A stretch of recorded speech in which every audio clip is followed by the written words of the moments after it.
The Four Agreements by Don Miguel Ruiz. The Toltec. Thousands of years ago, the Toltec were known throughout southern Mexico as women and men of knowledge. Anthropologists have spoken of the Toltec as a nation or a race, but in fact, the Toltec were scientists and artists who formed a society to explore and conserve the spiritual knowledge and practices of the ancient ones. They came together as masters, nawals, and students at Teotihuacan, the ancient city of pyramids outside Mexico City, known as the place where man becomes God. Over the millennia, the nawals were forced to conceal the ancestral wisdom and maintain its existence in obscurity. European conquest, coupled with rampant misuse of personal power by a few of the apprentices, made it necessary to shield the knowledge from those who were not prepared to use it wisely or who might intentionally misuse it for personal gain. Fortunately, the esoteric Toltec knowledge was embodied and passed on through generations by different lineages of nawals. Though it remained veiled in secrecy for hundreds of years, ancient prophecies foretold the coming of an age when it would be necessary to return the wisdom to the people. Now Don Miguel Ruiz, a nawal from the Eagle Knight lineage, has been guided to share with us the powerful teachings of the Toltec. Toltec knowledge arises from the same essential unity of truth as all the sacred esoteric traditions found around the world. Though it is not a religion, it honors all the spiritual masters who have taught on the earth. While it does embrace spirit, it is most accurately described as a way of life, distinguished by the ready accessibility of happiness and love. Introduction. The Smoky Mirror. 3,000 years ago, there was a human just like you and me who lived near a city surrounded by mountains. The human was studying to become a medicine man, to learn the knowledge of his ancestors, but he didn't completely agree with everything he was learning. In his heart, he felt there must be something more. One day, as he slept in a cave, he dreamed that he saw his own body sleeping. He came out of the cave on the night of a new moon. The sky was clear, and he could see millions of stars. Then something happened inside of him that transformed his life forever. He looked at his hands, he felt his body, and he heard his own voice say, "I am made of light, I am made of stars." He looked at the stars again, and he realized that it's not the stars that create light, but rather light that creates the stars. "Everything is made of light," he said, "and the space in between isn't empty." And he knew that everything that exists is one living being, and that light is the messenger of life, because it is alive and contains all information. Then he realized that although he was made of stars, he was not those stars. "I am in between the stars," he thought. So he called the stars the tonal and the light between the stars the nawal, and he knew that what created the harmony and space between the two is life or intent. Without life, the tonal and the nawal could not exist. Life is the force of the Absolute, the Supreme, the Creator who creates everything. This is what he discovered. Everything in existence is a manifestation of the one living being we call God. Everything is God. And he came to the conclusion that human perception is merely light perceiving light. He also saw that matter is a mirror. Everything is a mirror that reflects light and creates images of that light. And the world of illusion, the dream, is just like smoke which doesn't allow us to see what we really are. "The real us is pure love, pure light," he said. This realization changed his life. Once he knew what he really was, he looked around at other humans and the rest of nature, and he was amazed at what he saw. He saw himself in everything, in every human, in every animal, in every tree, in the water, in the rain, in the clouds, in the earth. And he saw that life mixed the tonal and the nawal in different ways to create billions of manifestations of life. In those few moments he comprehended everything. He was very excited, and his heart was filled with peace. He could hardly wait to tell his people what he had discovered. But there were no words to explain it. He tried to tell the others, but they could not understand. They could see that he had changed, that something beautiful was radiating from his eyes and his voice. They noticed that he no longer had judgment about anything or anyone. He was no longer like anyone else. He could understand everyone very well, but no one could understand him. They believed that he was an incarnation of God, and he smiled when he heard this and he said, "It is true. I am God. But you are also God. We are the same, you and I. We are images of light. We are God." But still the people didn't understand him. He had discovered that he was a mirror for the rest of the people, a mirror in which he could see himself. "Everyone is a mirror," he said. He saw himself in everyone, but nobody saw him as themselves. And he realized that everyone was dreaming, but without awareness, without knowing what they really are. They couldn't see him as themselves because there was a wall of fog or smoke between the mirrors. And that wall of fog was made by the interpretation of images of light, the dream of humans. Then he knew that he would soon forget all that he had learned. He wanted to remember all the visions he had had, so he decided to call himself the smoky mirror so that he would always know that matter is a mirror and the smoke in between is what keeps us from knowing what we are. He said, "I am the smoky mirror, because I am looking at myself in all of you, but we don't recognize each other because of the smoke in between us. That smoke is the dream, and the mirror is you, the dreamer. Living is easy with eyes closed, misunderstanding all you see." John Lennon. Chapter 1. Domestication and the Dream of the Planet. What you are seeing and hearing right now is nothing but a dream. You are dreaming right now in this moment. You are dreaming with the brain awake. Dreaming is the main function of the mind, and the mind dreams 24 hours a day.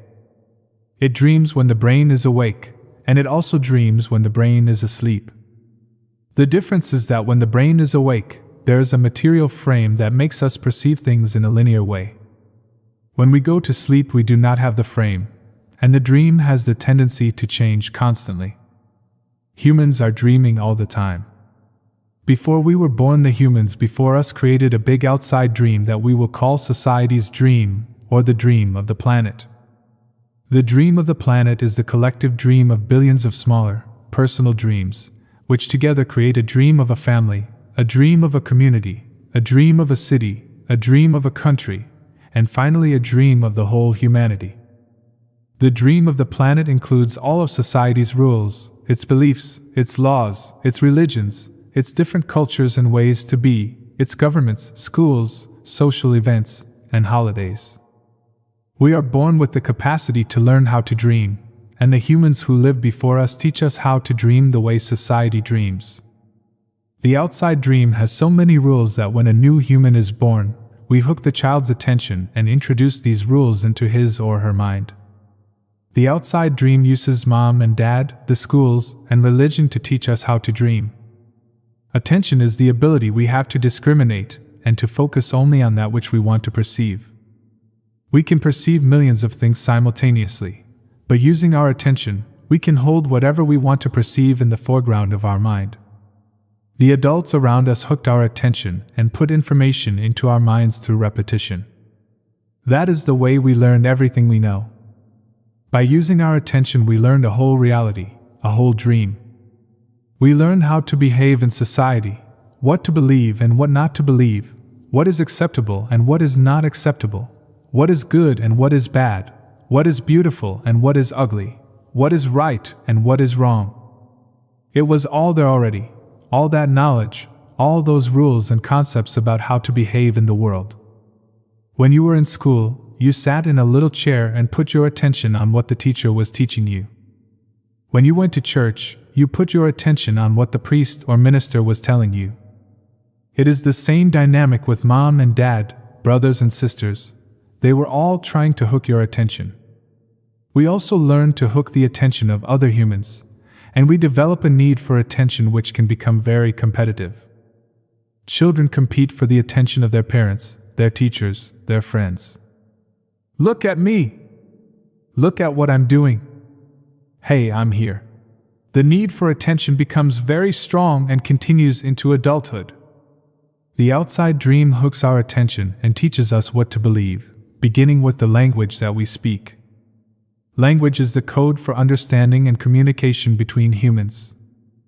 Every letter, every word in each language is an agreement. We call this a page in a book. The word page is an agreement that we understand. Once we understand the code, our attention is hooked and the energy is transferred from one person to another. It was not your choice to speak English. You didn't choose your religion or your moral values. They were already there before you were born. We never had the opportunity to choose what to believe or what not to believe.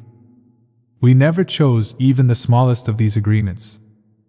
We didn't even choose our own name. As children, we didn't have the opportunity to choose our beliefs, but we agreed with the information that was passed to us from the dream of the planet via other humans. The only way to store information is by agreement. The outside dream may hook our attention, but if we don't agree, we don't store that information. As soon as we agree, we believe it, and this is called faith. To have faith is to believe unconditionally. That's how we learn as children. Children believe everything adults say. We agree with them, and our faith is so strong that the belief system controls our whole dream of life. We didn't choose these beliefs, and we may have rebelled against them, but we were not strong enough to win the rebellion. The result is surrender to the beliefs with our agreement. I call this process the domestication of humans. And through this domestication we learn how to live and how to dream. In human domestication, the information from the outside dream is conveyed to the inside dream, creating our whole belief system. First, the child is taught the names of things: mom, dad, milk bottle. Day by day, at home, at school, at church, and from television, we are told how to live, what kind of behavior is acceptable. The outside dream teaches us how to be a human. We have a whole concept of what a woman is and what a man is. And we also learn to judge. We judge ourselves, judge other people, judge the neighbors. Children are domesticated the same way that we domesticate a dog, a cat, or any other animal. In order to teach a dog, we punish the dog and we give it rewards. We train our children whom we love so much the same way that we train any domesticated animal, with a system of punishment and reward. We are told, "You're a good boy," or "You're a good girl," when we do what mom and dad want us to do. When we don't, we are a bad girl, or a bad boy. When we went against the rules, we were punished. When we went along with the rules, we got a reward. We were punished many times a day, and we were also rewarded many times a day. Soon we became afraid of being punished, and also afraid of not receiving the reward. The reward is the attention that we got from our parents or from other people like siblings, teachers, and friends. We soon develop a need to hook other people's attention in order to get the reward. The reward feels good, and we keep doing what others want us to do in order to get the reward. With that fear of being punished and that fear of not getting the reward, we start pretending to be what we are not, just to please others, just to be good enough for someone else. We try to please mom and dad, we try to please the teachers at school, we try to please the church, and so we start acting. We pretend to be what we are not because we are afraid of being rejected.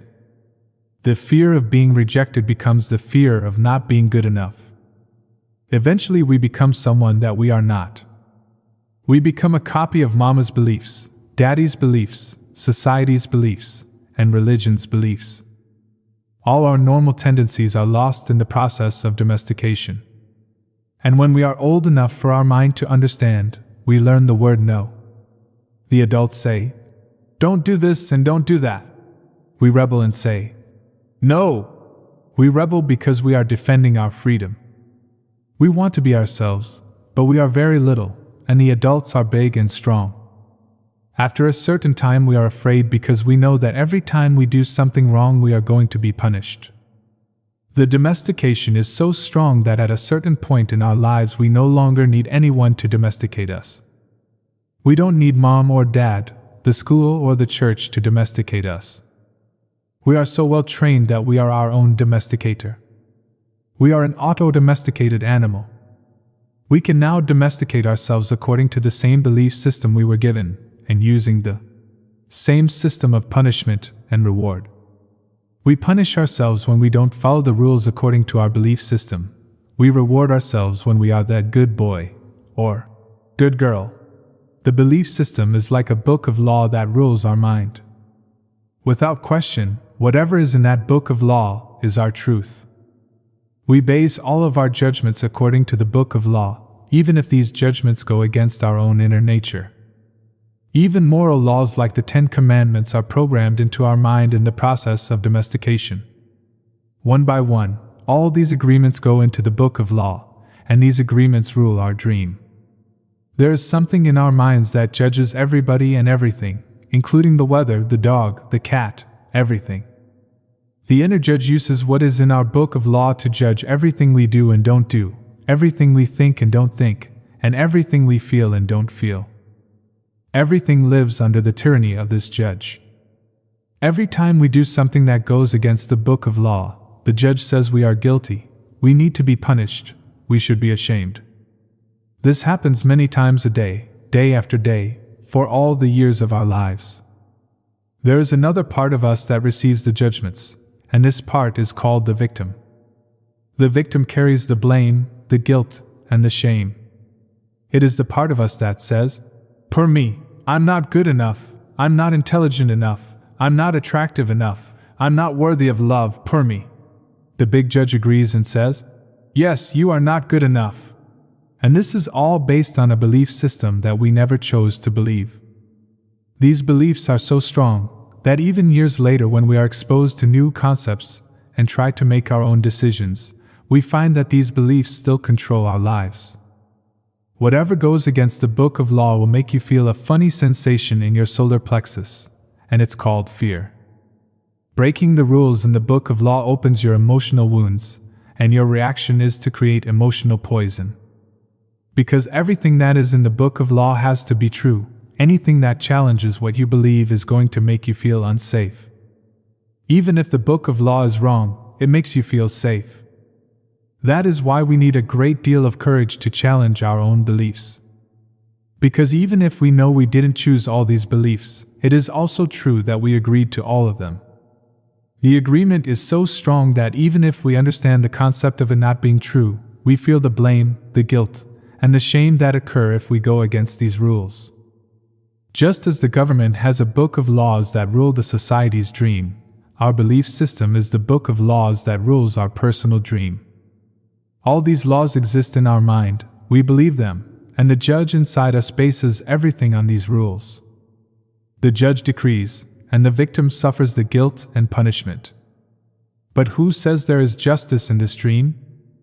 True justice is paying only once for each mistake. True injustice is paying more than once for each mistake. How many times do we pay for one mistake?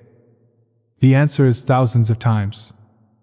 The human is the only animal on earth that pays 1,000 times for the same mistake. The rest of the animals pay once for every mistake they make. But not us. We have a powerful memory. We make a mistake, we judge ourselves, we find ourselves guilty, and we punish ourselves. If justice exists, then that was enough. We don't need to do it again. But every time we remember, we judge ourselves again, we are guilty again, and we punish ourselves again, and again, and again. If we have a wife or husband, he or she also reminds us of the mistake, so we can judge ourselves again, punish ourselves again, and find ourselves guilty again. Is this fair? How many times do we make our spouse, our children, or our parents pay for the same mistake? Every time we remember the mistake, we blame them again and send them all the emotional poison we feel at the injustice, and then we make them pay again for the same mistake. Is that justice? The judge in the mind is wrong because the belief system, the book of law, is wrong. The whole dream is based on false law. 95% of the beliefs we have stored in our minds are nothing but lies, and we suffer because we believe all these lies. In the dream of the planet, it is normal for humans to suffer, to live in fear, and to create emotional dramas. The outside dream is not a pleasant dream. It is a dream of violence, a dream of fear, a dream of war, a dream of injustice. The personal dream of humans will vary, but globally it is mostly a nightmare. If we look at human society, we see a place so difficult to live in because it is ruled by fear. Throughout the world, we see humans suffering, anger, revenge, addictions, violence in the street, and tremendous injustice. It may exist at different levels in different countries around the world, but fear is controlling the outside dream. If we compare the dream of human society with the description of hell that religions all around the world have promulgated, we find they are exactly the same. Religions say that hell is a place of punishment, a place of fear, pain, and suffering, a place where the fire burns you. Fire is generated by emotions that come from fear. Whenever we feel the emotions of anger, jealousy, envy, or hate, we experience a fire burning within us. We are living in a dream of hell. If you consider hell as a state of mind, then hell is all around us. Others may warn us that if we don't do what they say we should do, we will go to hell. Bad news. We are already in hell, including the people who tell us that. No human can condemn another to hell because we are already there. Others can put us into a deeper hell, true. But only if we allow this to happen. Every human has his or her own personal dream, and just like the society dream, it is often ruled by fear. We learn to dream hell in our own life, in our personal dream. The same fears manifest in different ways for each person, of course, but we experience anger, jealousy, hate, envy, and other negative emotions. Our personal dream can also become an ongoing nightmare where we suffer and live in a state of fear. But we don't need to dream a nightmare. It is possible to enjoy a pleasant dream. All of humanity is searching for truth, justice, and beauty. We are on an eternal search for the truth because we only believe in the lies we have stored in our mind. We are searching for justice because in the belief system we have, there is no justice. We search for beauty because it doesn't matter how beautiful a person is, we don't believe that person has beauty. We keep searching and searching, when everything is already within us. There is no truth to find. Wherever we turn our heads, all we see is the truth, but with the agreements and beliefs we have stored in our mind, we have no eyes for this truth. We don't see the truth because we are blind. What blinds us are all those false beliefs we have in our mind. We have the need to be right and to make others wrong. We trust what we believe, and our beliefs set us up for suffering. It is as if we live in the middle of a fog that doesn't let us see any further than our own nose. We live in a fog that is not even real. This fog is a dream, your personal dream of life, what you believe, all the concepts you have about what you are, all the agreements you have made with others, with yourself, and even with God. Your whole mind is a fog which the Toltecs called a mitot, pronounced M-I-H-T-O-E-T-Y.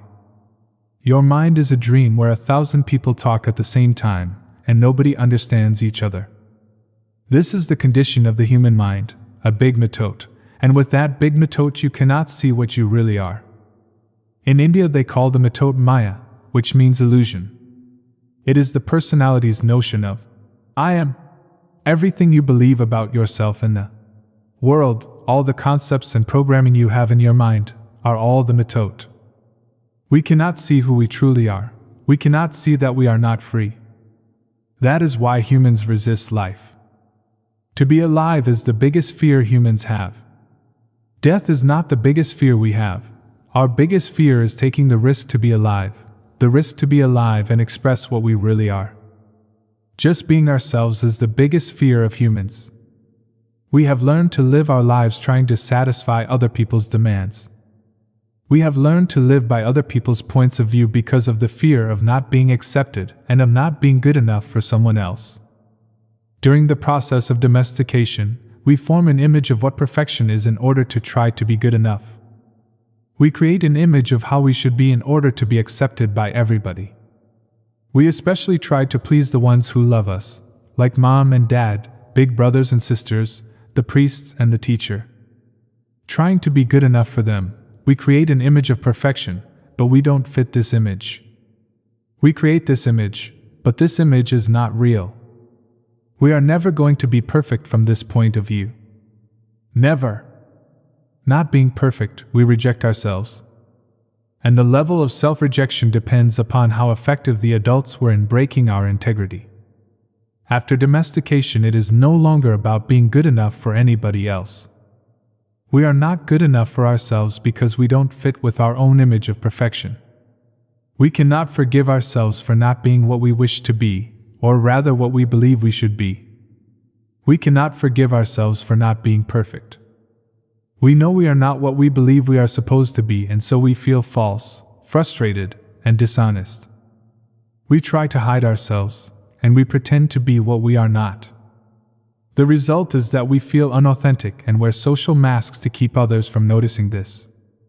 We are so afraid that somebody else will notice that we are not what we pretend to be. We judge others according to our image of perfection as well, and naturally they fall short of our expectations. We dishonor ourselves just to please other people. We even do harm to our physical bodies just to be accepted by others. You see teenagers taking drugs just to avoid being rejected by other teenagers. They are not aware that the problem is that they don't accept themselves. They reject themselves because they are not what they pretend to be. They wish to be a certain way, but they are not, and for this they carry shame and guilt. Humans punish themselves endlessly for not being what they believe they should be. They become very self-abusive, and they use other people to abuse themselves as well. But nobody abuses us more than we abuse ourselves, and it is the judge, the victim, and the belief system that make us do this. True, we find people who say their husband or wife, or mother or father, abuse them, but you know that we abuse ourselves much more than that. The way we judge ourselves is the worst judge that ever existed. If we make a mistake in front of people, we try to deny the mistake and cover it up. But as soon as we are alone, the judge becomes so strong, the guilt is so strong, and we feel so stupid, or so bad, or so unworthy. In your whole life, nobody has ever abused you more than you have abused yourself. And the limit of your self-abuse is exactly the limit that you will tolerate from someone else. If someone abuses you a little more than you abuse yourself, you will probably walk away from that person. But if someone abuses you a little less than you abuse yourself, you will probably stay in the relationship and tolerate it endlessly. If you abuse yourself very badly, you can even tolerate someone who beats you up, humiliates you, and treats you like dirt. Why? Because in your belief system you say, "I deserve it. This person is doing me a favor by being with me. I'm not worthy of love and respect. I'm not good enough." We have the need to be accepted and to be loved by others, but we cannot accept and love ourselves. The more self-love we have, the less we will experience self-abuse. Self-abuse comes from self-rejection, and self-rejection comes from having an image of what it means to be perfect and never measuring up to that ideal. Our image of perfection is the reason we reject ourselves. It is why we don't accept ourselves the way we are, and why we don't accept others the way they are. Prelude to a New Dream.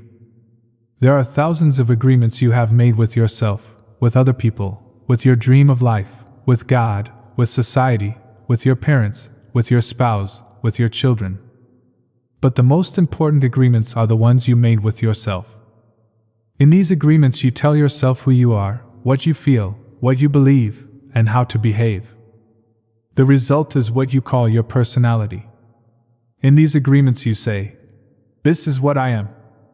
This is what I believe. I can do certain things, and some things I cannot do. This is reality, that is fantasy. This is possible, that is impossible." One single agreement is not such a problem, but we have many agreements that make us suffer, that make us fail in life. If you want to live a life of joy and fulfillment, you have to find the courage to break those agreements that are fear-based and claim your personal power. The agreements that come from fear require us to expend a lot of energy, but the agreements that come from love help us to conserve energy and even gain extra energy. Each of us is born with a certain amount of personal power that we rebuild every day after we rest.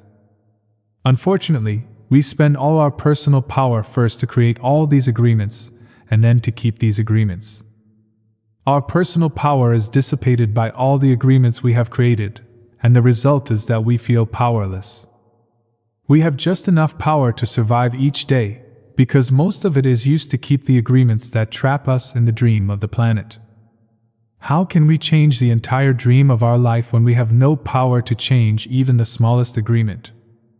If we can see it as our agreements that rule our own life, and we don't like the dream of our life, we need to change the agreements.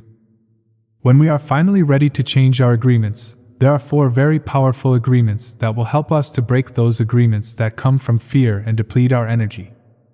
Each time you break an agreement, all the power you used to create it returns to you. If you adopt these 4 new agreements, they will create enough personal power for you to change the entire system of your old agreements. You need a very strong will in order to adopt the 4 agreements. But if you can begin to live your life with these agreements, the transformation in your life will be amazing.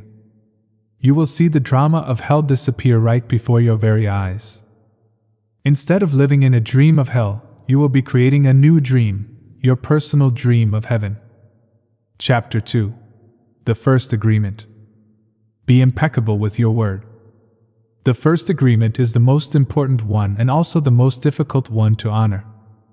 It is so important that with just this first agreement you will be able to transcend to the level of existence I call heaven on earth. The first agreement is to be impeccable with your word. It sounds very simple, but it is very, very powerful. Why your word? Your word is the power that you have to create. Your word is the gift that comes directly from God. The Gospel of John in the Bible, speaking of the creation of the universe, says, "In the beginning was the Word, and the Word was with God, and the Word is God." Through the Word you express your creative power. It is through the Word that you manifest everything. Regardless of what language you speak, your intent manifests through the Word. What you dream, what you feel, and what you really are, will all be manifested through the Word. The Word is not just a sound or a written symbol. The Word is a force. It is the power you have to express and communicate, to think, and thereby to create the events in your life. You can speak. What other animal on the planet can speak? The word is the most powerful tool you have as a human. It is the tool of magic. But like a sword with 2 edges, your word can create the most beautiful dream, or your word can destroy everything around you. One edge is the misuse of the word, which creates a living hell. The other edge is the impeccability of the word, which will only create beauty, love, and heaven on earth. Depending upon how it is used, the word can set you free, or it can enslave you even more than you know. All the magic you possess is based on your word. Your word is pure magic, and misuse of your word is black magic. The word is so powerful that one word can change a life or destroy the lives of millions of people.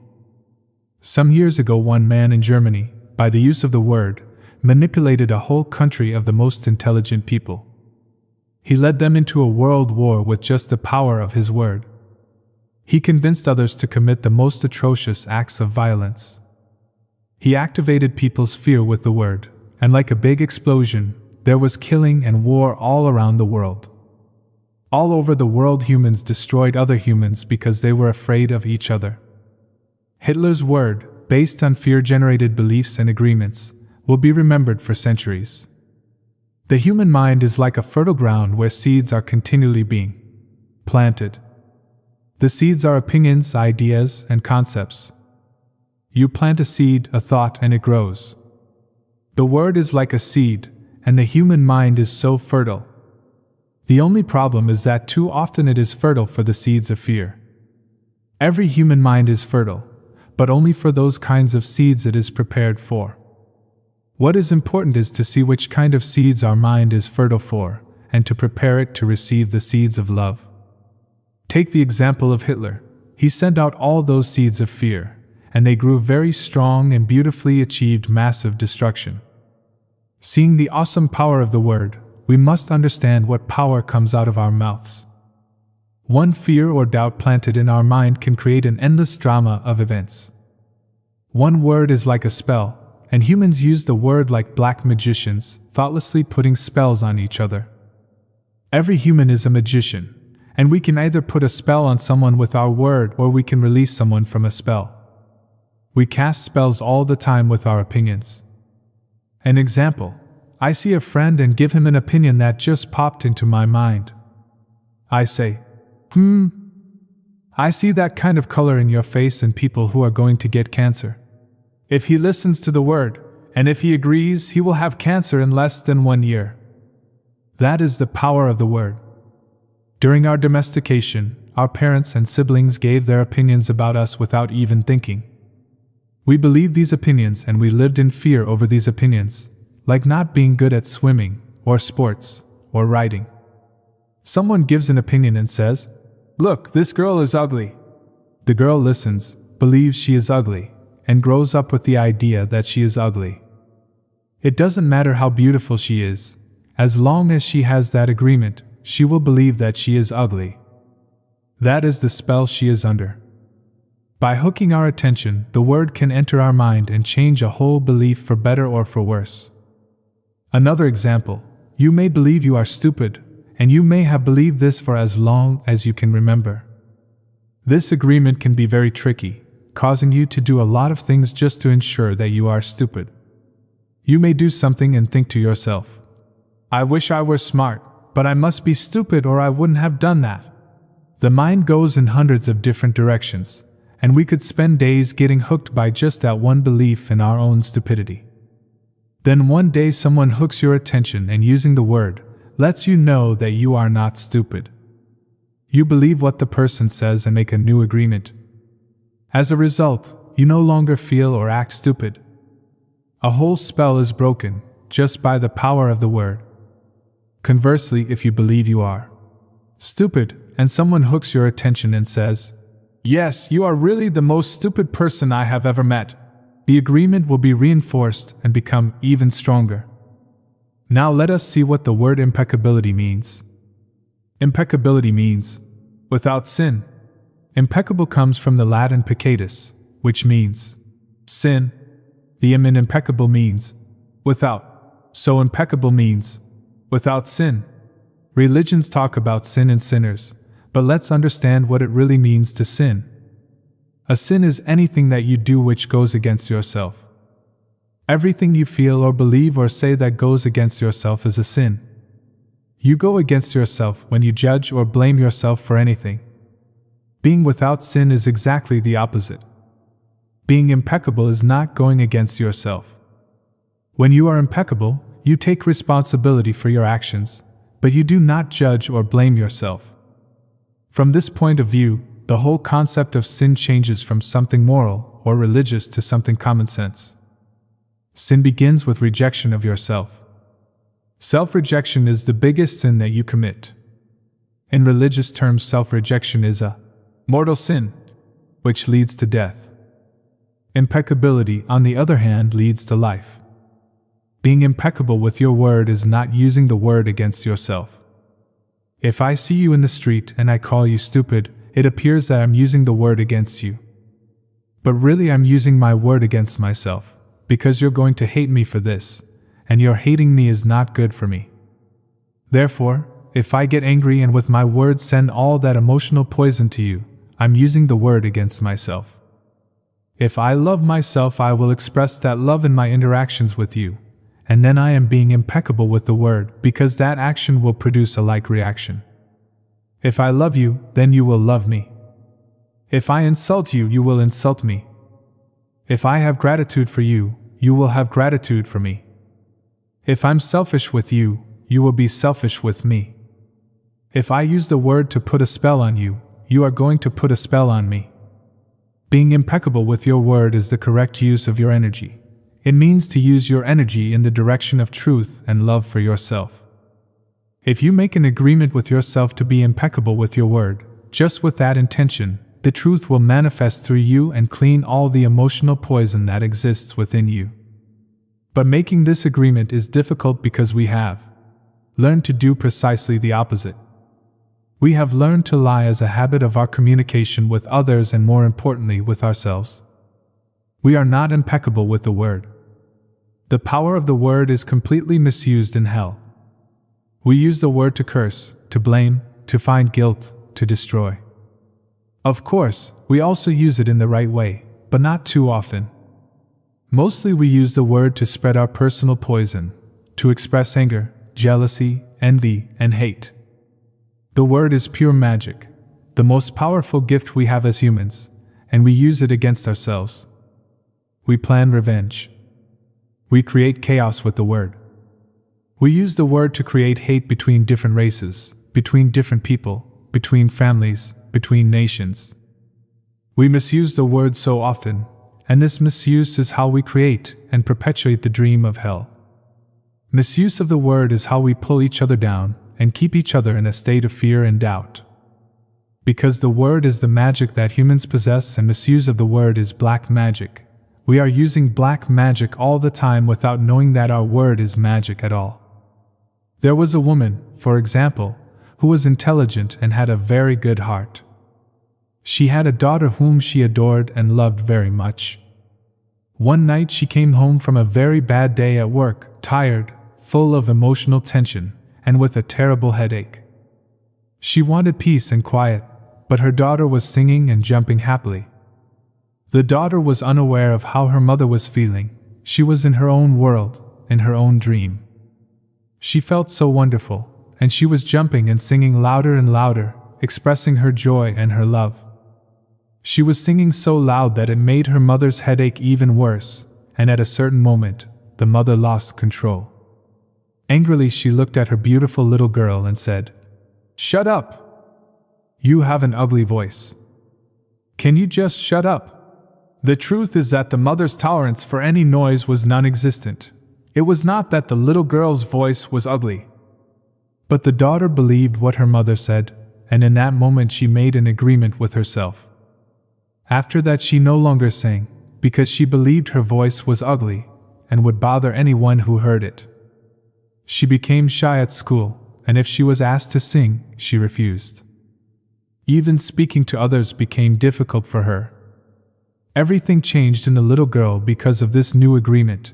She believed she must repress her emotions in order to be accepted and loved. Whenever we hear an opinion and believe it, we make an agreement, and it becomes part of our belief system. This little girl grew up, and even though she had a beautiful voice, she never sang again. She developed a whole complex from one spell. This spell was cast upon her by the one who loved her the most, her own mother. Her mother didn't notice what she did with her word. She didn't notice that she used black magic and put a spell on her daughter. She didn't know the power of her word, and therefore she isn't to blame. She did what her own mother, father, and others had done to her in many ways. They misused the word. How many times do we do this with our own children? We give them these types of opinions, and our children carry that black magic for years and years. People who love us do black magic on us, but they don't know what they do. That is why we must forgive them. They don't know what they do. Another example, you awake in the morning feeling very happy. You feel so wonderful, you stay 1 or 2 hours in front of the mirror, making yourself beautiful. Well, one of your best friends says, "What has happened to you? You look so ugly. Look at the dress you are wearing, you look ridiculous." That's it. That is enough to put you all the way down in hell. Maybe this girlfriend just told you this to hurt you. And she did. She gave you an opinion with all the power of her word behind it. If you accept the opinion, it becomes an agreement now, and you put all your power into that opinion. That opinion becomes black magic. These types of spells are difficult to break. The only thing that can break a spell is to make a new agreement based on truth. The truth is the most important part of being impeccable with your word. On one side of the sword are the lies which create black magic, and on the other side of the sword is the truth which has the power to break the spell of black magic. Only the truth will set us free. Looking at everyday human interactions, imagine how many times we cast spells on each other with our word. Over time, this interaction has become the worst form of black magic, and we call it gossip. Gossip is black magic at its very worst because it is pure poison. We learn how to gossip by agreement. When we were children, we heard the adults around us gossiping all the time, openly giving their opinions about other people. They even had opinions about people they didn't know. Emotional poison was transferred along with the opinions, and we learned this as the normal way to communicate. Gossiping has become the main form of communication in human society. It has become the way we feel close to each other, because it makes us feel better. To see someone else feel as badly as we do. There is an old expression that says, "Misery likes company," and people who are suffering in hell don't want to be all alone. Fear and suffering are an important part of the dream of the planet. They are how the dream of the planet keeps us down. Using the analogy of the human mind as a computer, gossip can be compared to a computer virus. A computer virus is a piece of computer language written in the same language all the other codes are written in, but with a harmful intent. This code is inserted into the program of your computer when you least expect it, and most of the time without your awareness. After this code has been introduced, your computer doesn't work quite right, or it doesn't function at all because the codes get so mixed up with so many conflicting messages that it stops producing good results. Human gossip works exactly the same way. For example, you are beginning a new class with a new teacher, and you have looked forward to it for a long time. On the first day of class, you run into someone who took the class before, who tells you, "Oh, that instructor was such a pompous jerk. He didn't know what he was talking about, and he was a pervert too, so watch out." You are immediately imprinted with the word and the emotional code the person had when saying this, but what you are not aware of is his or her motivation in telling you. This person could be angry for failing the class or simply making an assumption based on fears and prejudices. But because you have learned to ingest information like a child, some part of you believes the gossip, and you go on to the class. As the teacher speaks, you feel the poison come up inside you and you don't realize you see the teacher through the eyes of the person who gave you that gossip. Then you start talking to other people in the class about this, and they start to see the teacher in the same way, as a jerk and a pervert. You really hate the class, and soon you decide to drop out. You blame the teacher, but it is gossip that is to blame. All of this mess can be caused by one little computer virus. One little piece of misinformation can break down communication between people, causing every person it touches to become infected and contagious to others. Imagine that every single time others gossip to you, they insert a computer virus into your mind, causing you to think a little less clearly every time. Then imagine that in an effort to clean up your own confusion and get some relief from the poison, you gossip and spread these viruses to someone else. Now imagine this pattern going on in a never-ending chain between all the humans on Earth. The result is a world full of humans who can only read information through circuits that are clogged with a poisonous, contagious virus. Once again, this poisonous virus is what the Toltecs called the mitote, the chaos of 1,000 different voices all trying to talk at once in the mind. Even worse are the black magicians or computer hackers, who intentionally spread the virus. Think back to a time when you or someone you know was angry with someone else and desired revenge. In order to seek revenge, you said something to or about that person with the intention of spreading poison and making that person feel bad about him or herself. As children, we do this quite thoughtlessly, but as we grow older, we become much more calculated in our efforts to bring other people down. Then we lie to ourselves and say that person received a just punishment for their wrongdoing. When we see the world through a computer virus, it is easy to justify the cruelest behavior. What we don't see is that misuse of our word is putting us deeper into hell. For years we have received the gossip and spells from the words of others, but also from the way we use our word with ourselves. We talk to ourselves constantly, and most of the time we say things like, "Oh, I look fat, I look ugly. I'm getting old, I'm losing my hair. I'm stupid, I never understand anything. I will never be good enough, and I'm never going to be perfect." Do you see how we use the word against ourselves? We must begin to understand what the word is and what the word does. If you understand the first agreement, be impeccable with your word, you begin to see all the changes that can happen in your life. Changes first in the way you deal with yourself, and later in the way you deal with other people, especially those you love the most. Consider how many times you have gossiped about the person you love the most to gain the support of others for your point of view. How many times have you hooked other people's attention and spread poison about your loved one in order to make your opinion right? Your opinion is nothing but your point of view. It is not necessarily true. Your opinion comes from your beliefs, your own ego, and your own dream. We create all this poison and spread it to others just so we can feel right about our own point of view.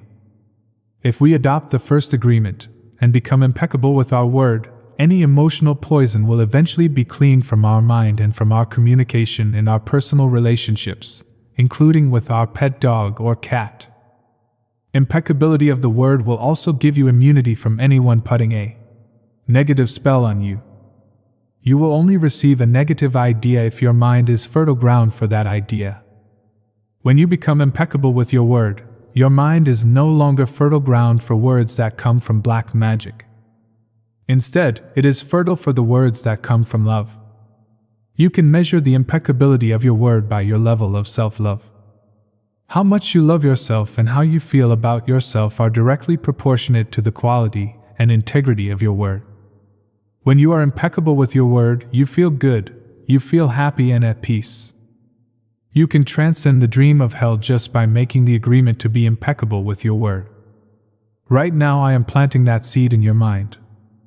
Whether or not the seed grows depends upon how fertile your mind is for the seeds of love. It is up to you to make this agreement with yourself. I am impeccable with my word. Nurture the seed, and as it grows in your mind, it will generate more seeds of love to replace the seeds of fear. This first agreement will change the kind of seeds your mind is fertile for. Be impeccable with your word. This is the first agreement that you should make if you want to be free, if you want to be happy, if you want to transcend the level of existence that is hell. It is very powerful. Use the word in the correct way. Use the word to share your love. Use white magic, beginning with yourself. Tell yourself how wonderful you are, how great you are. Tell yourself how much you love yourself. Use the word to break all those tiny agreements that make you suffer. It is possible. It is possible because I did it, and I am no better than you. No, we are exactly the same. We have the same kind of brain, the same kind of bodies. We are humans. If I was able to break those agreements and create new agreements, then you can do the same. If I can be impeccable with my word, why not you? Just this one agreement can change your whole life. Impeccability of the word can lead you to personal freedom, to huge success and abundance. It can take away all fear and transform it into joy and love. Just imagine what you can create with impeccability of the word. With the impeccability of the word, you can transcend the dream of fear and live a different life. You can live in heaven in the middle of thousands of people living in hell because you are immune to that hell. You can attain the kingdom of heaven from this one agreement. Be impeccable with your word. Chapter 3. The second agreement. Don't take anything personally. The next 3 agreements are really born from the first agreement. The second agreement is don't take anything personally. Whatever happens around you, don't take it personally. Using an earlier example, if I see you on the street and I say, "Hey, you are so stupid," without knowing you, it's not about you, it's about me. If you take it personally, then perhaps you believe you are stupid. Maybe you think to yourself, "How does he know? Is he clairvoyant, or can everybody see how stupid I am?" You take it personally because you agree with whatever was said. As soon as you agree, the poison goes through you, and you are trapped in the dream of hell. What causes you to be trapped is what we call personal importance. Personal importance, or taking things personally, is the maximum expression of selfishness because we make the assumption that everything is about me. During the period of our education, or our domestication, we learn to take everything personally. We think we are responsible for everything. Me, always me. Nothing other people do is because of you. It is because of themselves. All people live in their own dream, in their own mind. They are in a completely different world from the one we live in. When we take something personally, we make the assumption that they know what is in our world, and we try to impose our world on their world. Even when a situation seems so personal, even if others insult you directly, it has nothing to do with you. What they say, what they do, and the opinions they give are according to the agreements they have in their own minds. Their point of view comes from all the programming they received during domestication. If someone gives you an opinion and says, "Hey, you look so fat," don't take it personally, because the truth is that this person is dealing with his or her own feelings, beliefs, and opinions. That person tried to send poison to you, and if you take it personally, then you take that poison and it becomes yours. Taking things personally makes you easy prey for these predators, the black magicians. They can hook you easily with one little opinion and feed you whatever poison they want, and because you take it personally, you eat it up. You eat all their emotional garbage, and now it becomes your garbage. But if you do not take it personally, you are immune in the middle of hell. Immunity to poison in the middle of hell is the gift of this agreement. When you take things personally, then you feel offended, and your reaction is to defend your beliefs and create conflicts. You make something big out of something so little, because you have the need to be right and make everybody else wrong. You also try hard to be right by giving them your own opinions. In the same way, whatever you feel and do is just a projection of your own personal dream, a reflection of your own agreements. What you say, what you do, and the opinions you have are according to the agreements you have made, and these opinions have nothing to do with me. It is not important to me what you think about me, and I don't take what you think personally. I don't take it personally when people say, "Miguel, you are the best," and I also don't take it personally when they say, "Miguel, you are the worst." I know that when you are happy you will tell me, "Miguel, you are such an angel." But when you are mad at me you will say, "Oh, Miguel, you are such a devil. You are so disgusting." How can you say those things? Either way, it does not affect me because I know what I am. I don't have the need to be accepted. I don't have the need to have someone tell me, "Miguel, you are doing so good," or, "How dare you do that?" No, I don't take it personally. Whatever you think, whatever you feel, I know is your problem and not my problem. It is the way you see the world. It is nothing personal, because you are dealing with yourself, not with me. Others are going to have their own opinion according to their belief system, so nothing they think about me is really about me, but it is about them. You may even tell me, "Miguel, what you are saying is hurting me." But it is not what I am saying that is hurting you. It is that you have wounds that I touch by what I have said. You are hurting yourself. There is no way that I can take this personally. Not because I don't believe in you or don't trust you, but because I know that you see the world with different eyes, with your eyes. You create an entire picture or movie in your mind, and in that picture you are the director, you are the producer, you are the main actor or actress. Everyone else is a secondary actor or actress. It is your movie. The way you see that movie is according to the agreements you have made with life. Your point of view is something personal to you. It is no one's truth but yours. Then, if you get mad at me, I know you are dealing with yourself. I am the excuse for you to get mad. And you get mad because you are afraid, because you are dealing with fear. If you are not afraid, there is no way you will get mad at me. If you are not afraid, there is no way you will hate me. If you are not afraid, there is no way you will be jealous or sad. If you live without fear, if you love, there is no place for any of those emotions. If you don't feel any of those emotions, it is logical that you will feel good. When you feel good, everything around you is good. When everything around you is great, everything makes you happy. You are loving everything that is around you, because you are loving yourself. Because you like the way you are. Because you are content with you. Because you are happy with your life. You are happy with the movie that you are producing, happy with your agreements with life. You are at peace, and you are happy. You live in that state of bliss where everything is so wonderful, and everything is so beautiful. In that state of bliss you are making love all the time with everything that you perceive. Whatever people do, feel, think, or say, don't take it personally. If they tell you how wonderful you are, they are not saying that because of you. You know you are wonderful. It is not necessary to believe other people who tell you that you are wonderful. Don't take anything personally. Even if someone got a gun and shot you in the head, it was nothing personal. Even at that extreme. Even the opinions you have about yourself are not necessarily true. Therefore, you don't need to take whatever you hear in your own mind personally. The mind has the ability to talk to itself, but it also has the ability to hear information that is available from other realms. Sometimes you hear a voice in your mind, and you may wonder where it came from. This voice may have come from another reality in which there are living beings very similar to the human mind. The Toltecs called these beings allies. In Europe, Africa, and India they called them the gods. Our mind also exists in the level of the gods. Our mind also lives in that reality and can perceive that reality. The mind sees with the eyes and perceives this waking reality. But the mind also sees and perceives without the eyes, although the reason is hardly aware of this perception. The mind lives in more than one dimension.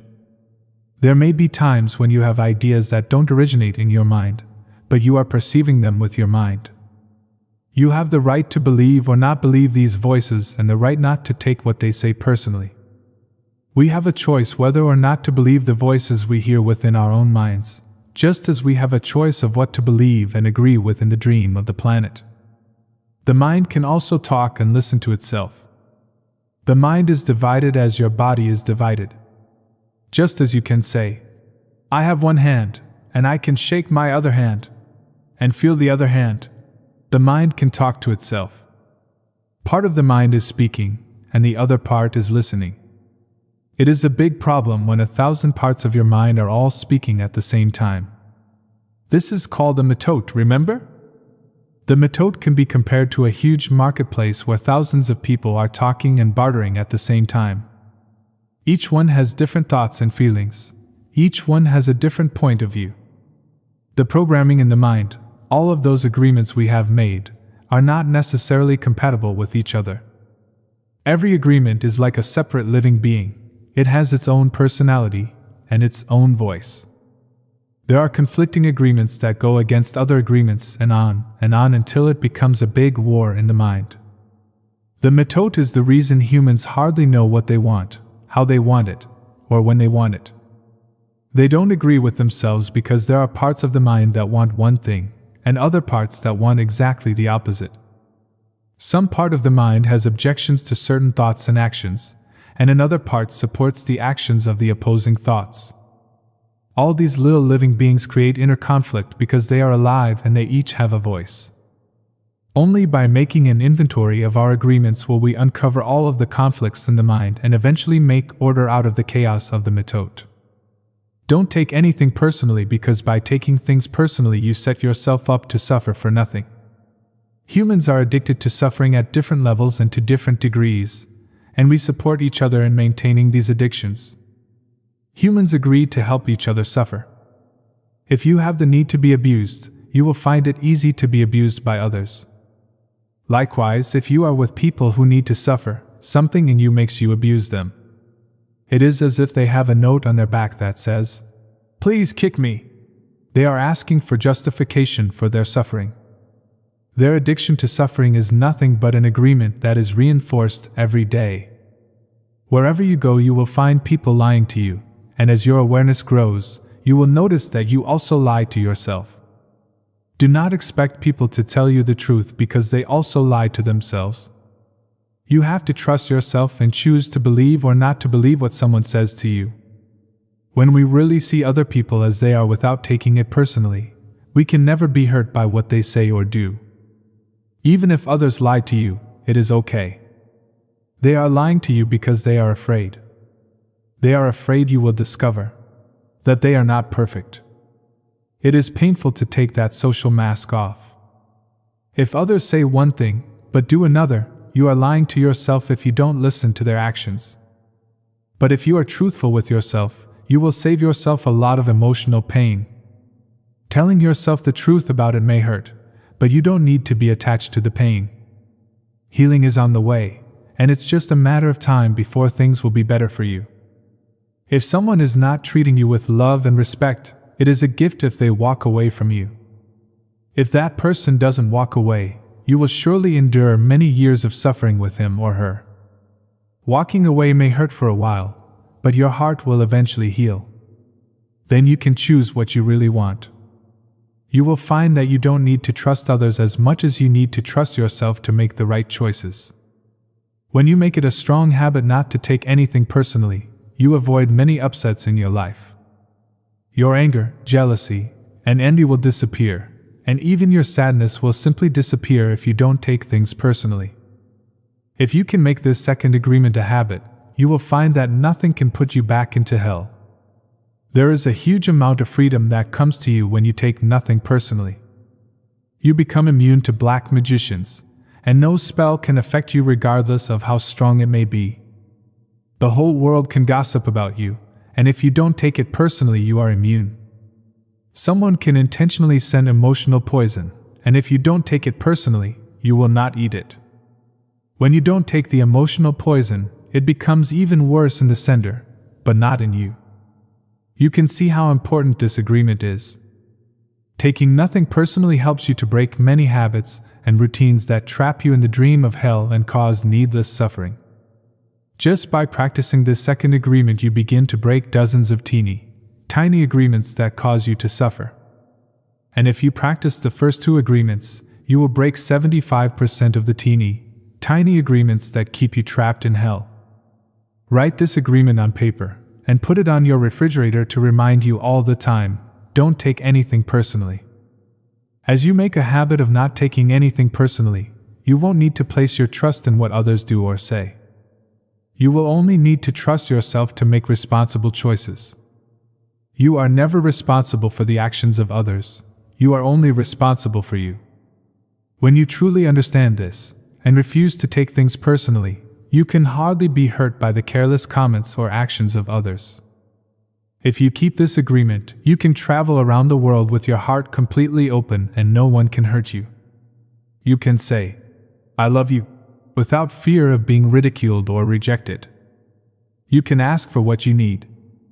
You can say yes or you can say no, whatever you choose, without guilt or self-judgment. You can choose to follow your heart always. Then you can be in the middle of hell and still experience inner peace and happiness. You can stay in your state of bliss, and hell will not affect you at all. Chapter 4. The Third Agreement. Don't make assumptions. The third agreement is don't make assumptions. We have the tendency to make assumptions about everything. The problem with making assumptions is that we believe they are the truth. We could swear they are real. We make assumptions about what others are doing or thinking, we take it personally, then we blame them and react by sending emotional poison with our word. That is why whenever we make assumptions, we're asking for problems. We make an assumption, we misunderstand, we take it personally, and we end up creating a whole big drama for nothing. All the sadness and drama you have lived in your life was rooted in making assumptions and taking things personally. Take a moment to consider the truth of this statement. The whole war of control between humans is about making assumptions and taking things personally. Our whole dream of hell is based on that. We create a lot of emotional poison just by making assumptions and taking it personally, because usually we start gossiping about our assumptions. Remember, gossiping is the way we communicate to each other in the dream of hell and transfer poison to one another. Because we are afraid to ask for clarification, we make assumptions and believe we are right about the assumptions. Then we defend our assumptions and try to make someone else wrong. It is always better to ask questions than to make an assumption, because assumptions set us up for suffering. The big method in the human mind creates a lot of chaos which causes us to misinterpret everything and misunderstand everything. We only see what we want to see, and hear what we want to hear. We don't perceive things the way they are. We have the habit of dreaming with no basis in reality. We literally dream things up in our imaginations. Because we don't understand something, we make an assumption about the meaning, and when the truth comes out, the bubble of our dream pops and we find out it was not what we thought it was at all. An example: you are walking in the mall and you see a person you like. That person turns to you and smiles, and then walks away. You can make a lot of assumptions just because of this one experience. With these assumptions, you can create a whole fantasy. And you really want to believe this fantasy and make it real. A whole dream begins to form just from your assumptions, and you can believe, oh, this person really likes me. In your mind, a whole relationship begins from that. Maybe you even get married in this fantasy land. But the fantasy is in your mind, in your personal dream. Making assumptions in our relationships is really asking for problems. Often we make the assumption that our partners know what we think and that we don't have to say what we want. We assume they are going to do what we want because they know us so well. If they don't do what we assume they should do, we feel so hurt and say, "You should have known." Another example: you decide to get married, and you make the assumption that your partner sees marriage the same way that you do. Then you live together, and you find out this is not true. This creates a lot of conflict, but you still don't try to clarify your feelings about marriage. The husband comes home from work and the wife is mad, and the husband doesn't know why. Maybe it's because the wife made an assumption. Without telling him what she wants, she makes an assumption that he knows her so well, that he knows what she wants, as if he can read her mind. She gets so upset because he fails to meet her expectations. Making assumptions in relationships leads to a lot of fights, a lot of difficulties, a lot of misunderstandings with people we supposedly love. In any kind of relationship, we can make the assumption that others know what we think, and we don't have to say what we want. They are going to do what we want because they know us so well. If they don't do what we want, what we assume they should do, we feel hurt and think, "How could you do that? You should know." Again, we make the assumption that the other person knows what we want. A whole drama is created because we make this assumption and then put more assumptions on top of it. It is very interesting how the human mind works. We have the need to justify everything, to explain and understand everything, in order to feel safe. We have millions of questions that need answers because there are so many things that the reasoning mind cannot explain. It is not important if the answer is correct, just the answer itself makes us feel safe. This is why we make assumptions. If others tell us something, we make assumptions, and if they don't tell us something, we make assumptions to fulfill our need to know and to replace the need to communicate. Even if we hear something and we don't understand, we make assumptions about what it means and then believe the assumptions. We make all sorts of assumptions because we don't have the courage to ask questions.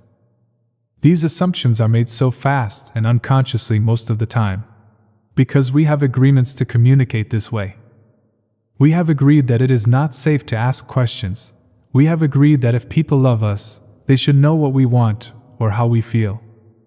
When we believe something, we assume we are right about it to the point that we will destroy relationships in order to defend our position. We make the assumption that everyone sees life the way we do. We assume that others think the way we think, feel the way we feel, judge the way we judge, and abuse the way we abuse. This is the biggest assumption that humans make. And this is why we have a fear of being ourselves around others. Because we think everyone else will judge us, victimize us, abuse us, and blame us as we do ourselves. So even before others have a chance to reject us, we have already rejected ourselves. That is the way the human mind works. We also make assumptions about ourselves, and this creates a lot of inner conflict. I think I am able to do this. You make this assumption, for instance, then you discover you aren't able to do it. You overestimate or underestimate yourself because you haven't taken the time to ask yourself questions and to answer them. Perhaps you need to gather more facts about a particular situation. Or maybe you need to stop lying to yourself about what you truly want. Often when you go into a relationship with someone you like, you have to justify why you like that person. You only see what you want to see and you deny there are things you don't like about that person. You lie to yourself just to make yourself right. Then you make assumptions, and one of the assumptions is, my love will change this person. But this is not true. Your love will not change anybody. If others change, it's because they want to change, not because you can change them. Then something happens between the two of you, and you get hurt. Suddenly you see what you didn't want to see before, only now it is amplified by your emotional poison. Now you have to justify your emotional pain and blame them for your choices. We don't need to justify love, it is there or not there. Real love is accepting other people the way they are without trying to change them. If we try to change them, this means we don't really like them. Of course, if you decide to live with someone, if you make that agreement, it is always better to make that agreement with someone who is exactly the way you want him or her to be. Find someone whom you don't have to change at all. It is much easier to find someone who is already the way you want him or her to be, instead of trying to change that person. Also, that person must love you just the way you are, so he or she doesn't have to change you at all. If others feel they have to change you, that means they really don't love you just the way you are. So why be with someone if you're not the way he or she wants you to be? We have to be what we are, so we don't have to present a false image. If you love me the way I am, okay, take me. If you don't love me the way I am, okay, bye-bye. Find someone else. It may sound harsh, but this kind of communication means the personal agreements we make with others are clear and impeccable. Just imagine the day that you stop making assumptions with your partner, and eventually with everyone else in your life. Your way of communicating will change completely, and your relationships will no longer suffer from conflicts created by mistaken assumptions. The way to keep yourself from making assumptions is to ask questions. Make sure the communication is clear. If you don't understand, ask. Have the courage to ask questions until you are clear as you can be, and even then do not assume you know all there is to know about a given situation.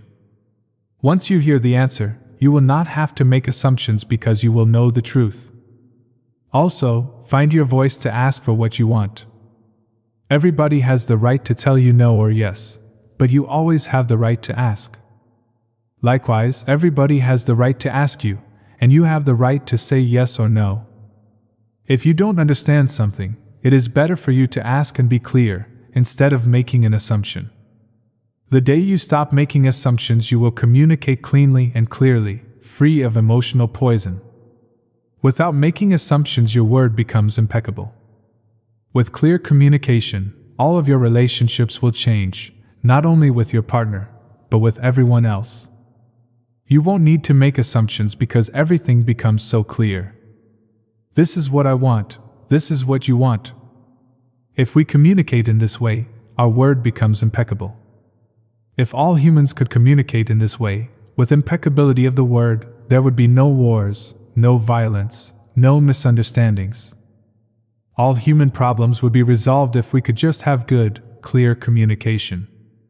This, then, is the third agreement: don't make assumptions. Just saying this sounds easy, but I understand that it is difficult to do. It is difficult because we so often do exactly the opposite. We have all these habits and routines that we are not even aware of. Becoming aware of these habits and understanding the importance of this agreement is the first step. But understanding its importance is not enough. Information or an idea is merely the seed in your mind. What will really make the difference is action. Taking the action over and over again strengthens your will, nurtures the seed, and establishes a solid foundation for the new habit to grow.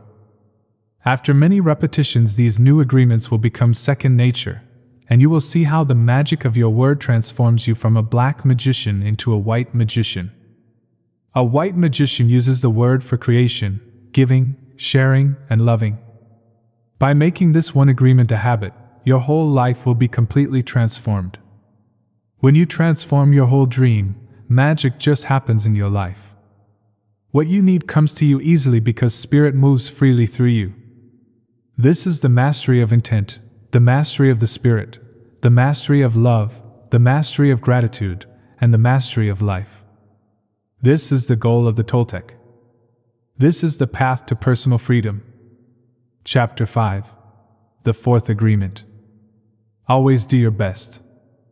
There is just one more agreement, but it's the one that allows the other three to become deeply ingrained habits. The fourth agreement is about the action of the first three. Always do your best. Under any circumstance, always do your best, no more and no less. But keep in mind that your best is never going to be the same from one moment to the next. Everything is alive and changing all the time, so your best will sometimes be high quality, and other times it will not be as good. When you wake up refreshed and energized in the morning, your best will be better than when you are tired at night.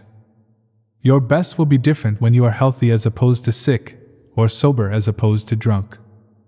Your best will depend on whether you are feeling wonderful and happy, or upset, angry, or jealous.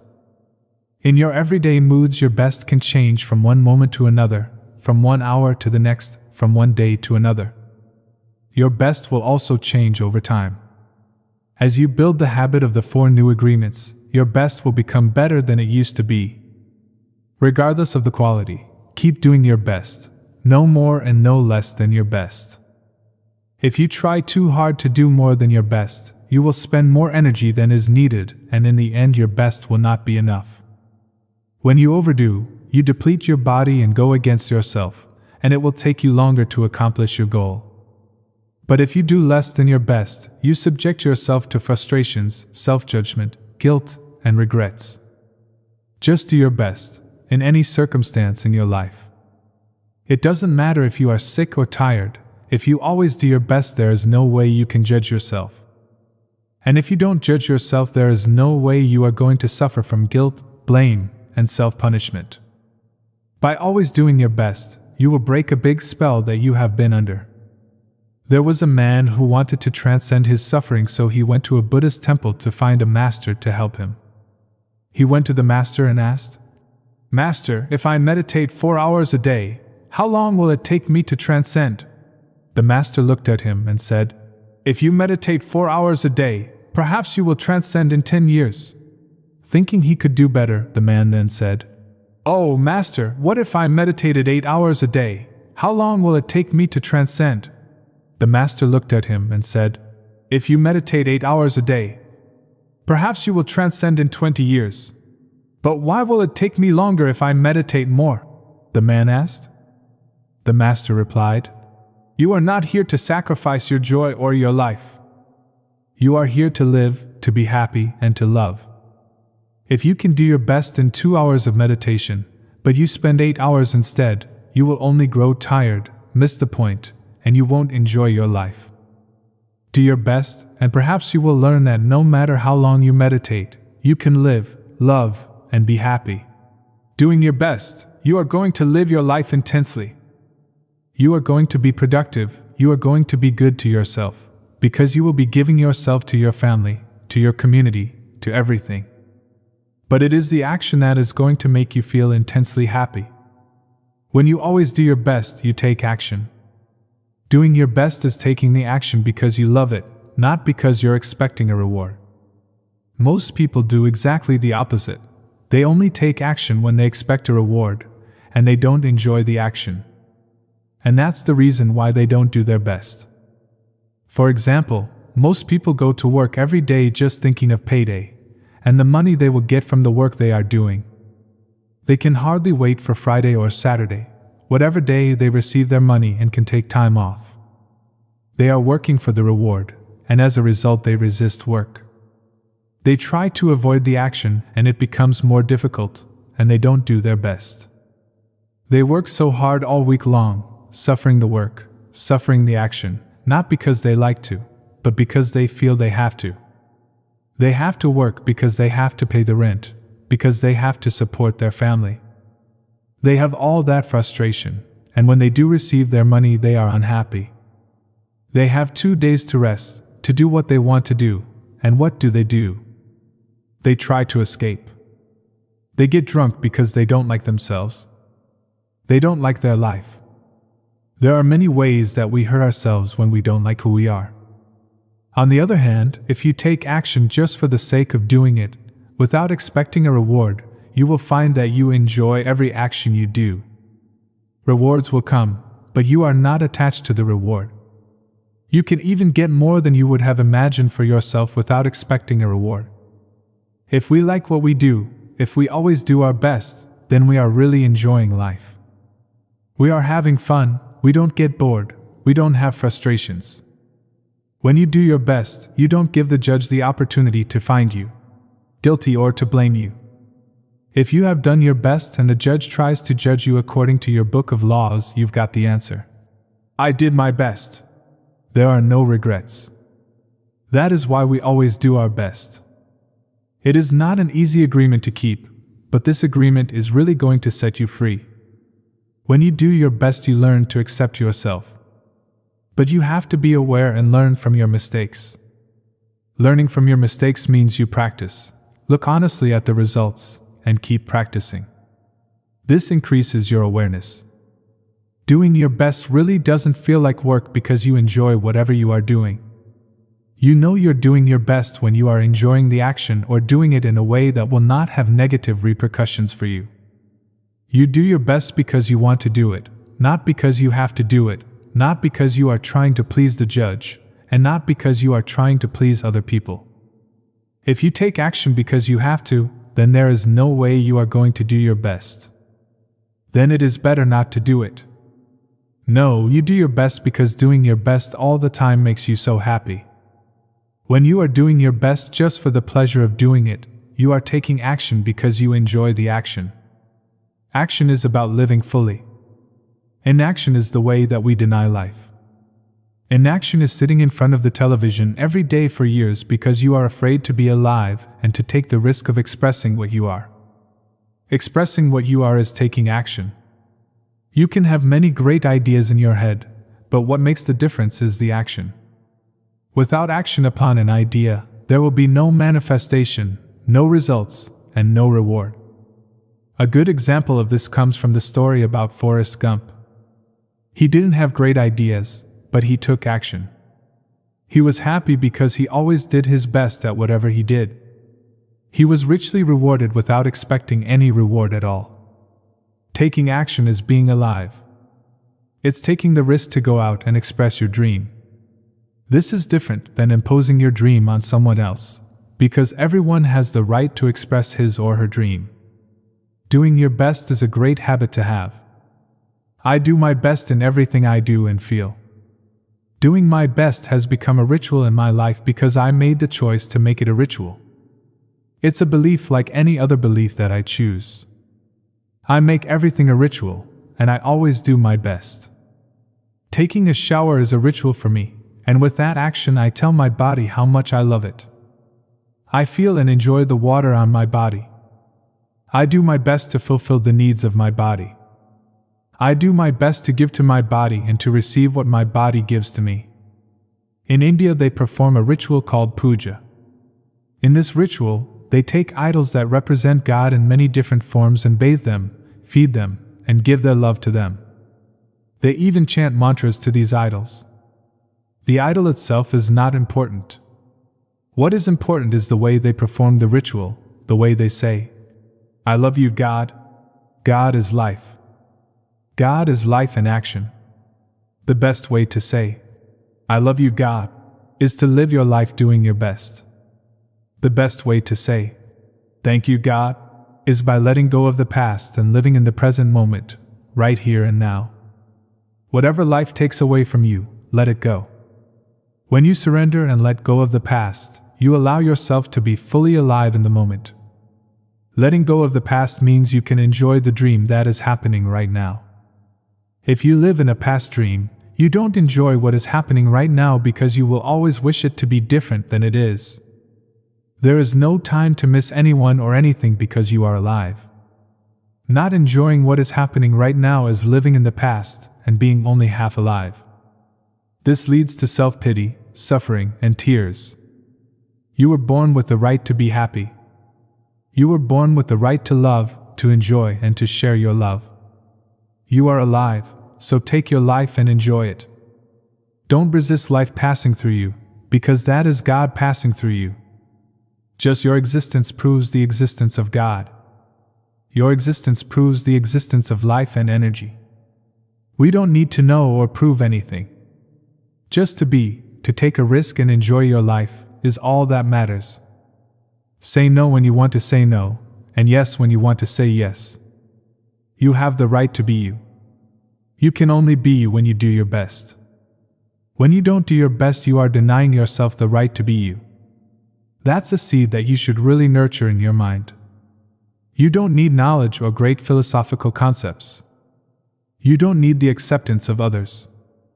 You express your own divinity by being alive and by loving yourself and others. It is an expression of God to say, "Hey, I love you." The first 3 agreements will only work if you do your best. Don't expect that you will always be able to be impeccable with your word. Your routine habits are too strong and firmly rooted in your mind. But you can do your best. Don't expect that you will never take anything personally, just do your best. Don't expect that you will never make another assumption, but you can certainly do your best. By doing your best, the habits of misusing your word, taking things personally, and making assumptions will become weaker and less frequent with time. You don't need to judge yourself, feel guilty, or punish yourself if you cannot keep these agreements. If you're doing your best, you will feel good about yourself even if you still make assumptions, still take things personally, and still are not impeccable with your word. If you do your best always, over and over again, you will become a master of transformation. Practice makes the master. By doing your best, you become a master. Everything you have ever learned, you learn through repetition. You learn to write, to drive, and even to walk by repetition. You are a master of speaking your language because you practiced. Action is what makes the difference. If you do your best in the search for personal freedom, in the search for self-love, you will discover that it's just a matter of time before you find what you are looking for. It's not about daydreaming or sitting for hours dreaming in meditation. You have to stand up and be a human. You have to honor the man or woman that you are. Respect your body, enjoy your body, love your body, feed, clean, and heal your body. Exercise and do what makes your body feel good.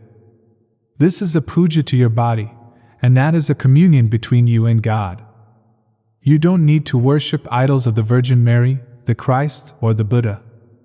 You can if you want to. If it feels good, do it. Your own body is a manifestation of God, and if you honor your body, everything will change for you. When you practice giving love to every part of your body, you plant seeds of love in your mind, and when they grow, you will love, honor, and respect your body immensely. Every action then becomes a ritual in which you are honoring God. After that, the next step is honoring God with every thought, every emotion, every belief, even what is right or wrong. Every thought becomes a communion with God, and you will live a dream without judgments, victimization, and free of the need to gossip and abuse yourself. When you honor these 4 agreements together, there is no way that you will live in hell. There is no way.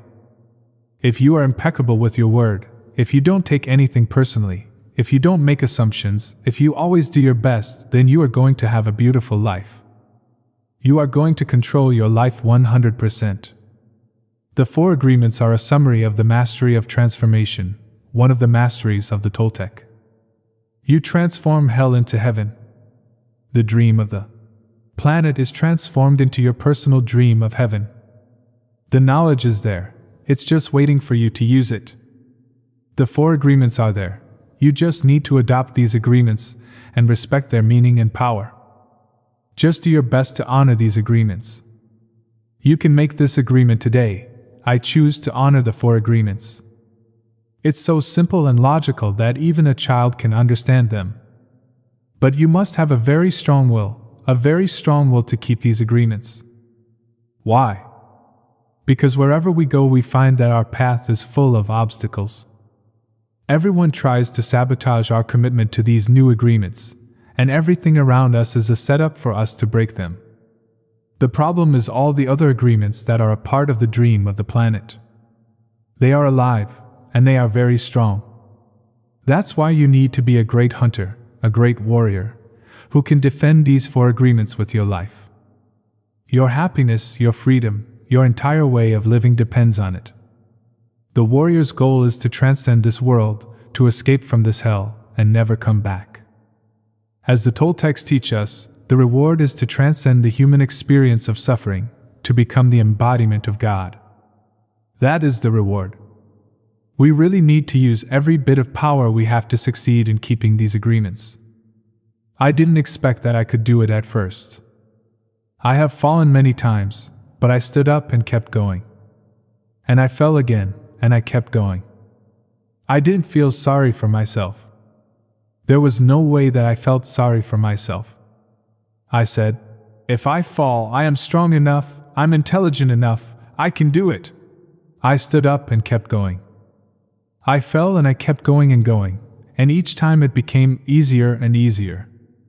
Yet, in the beginning it was so hard, so difficult. So if you fall, do not judge. Do not give your judge the satisfaction of turning you into a victim. No, be tough with yourself. Stand up and make the agreement again. Okay, I broke my agreement to be impeccable with my word. I will start all over again. I am going to keep the 4 agreements just for today. Today I will be impeccable with my word. I will not take anything personally. I will not make any assumptions, and I am going to do my best. If you break an agreement, begin again tomorrow and again the next day. It will be difficult at first, but each day will become easier and easier, until someday you will discover that you are ruling your life with these 4 agreements. And you will be surprised at the way your life has been transformed. You don't need to be religious or go to church every day. Your love and self-respect are growing and growing. You can do it. If I did it, you can do it also. Do not be concerned about the future. Keep your attention on today, and stay in the present moment. Just live one day at a time. Always do your best to keep these agreements, and soon it will be easy for you. Today is the beginning of a new dream. Chapter 6. The Toltec Path to Freedom. Breaking old agreements. Everyone talks about freedom.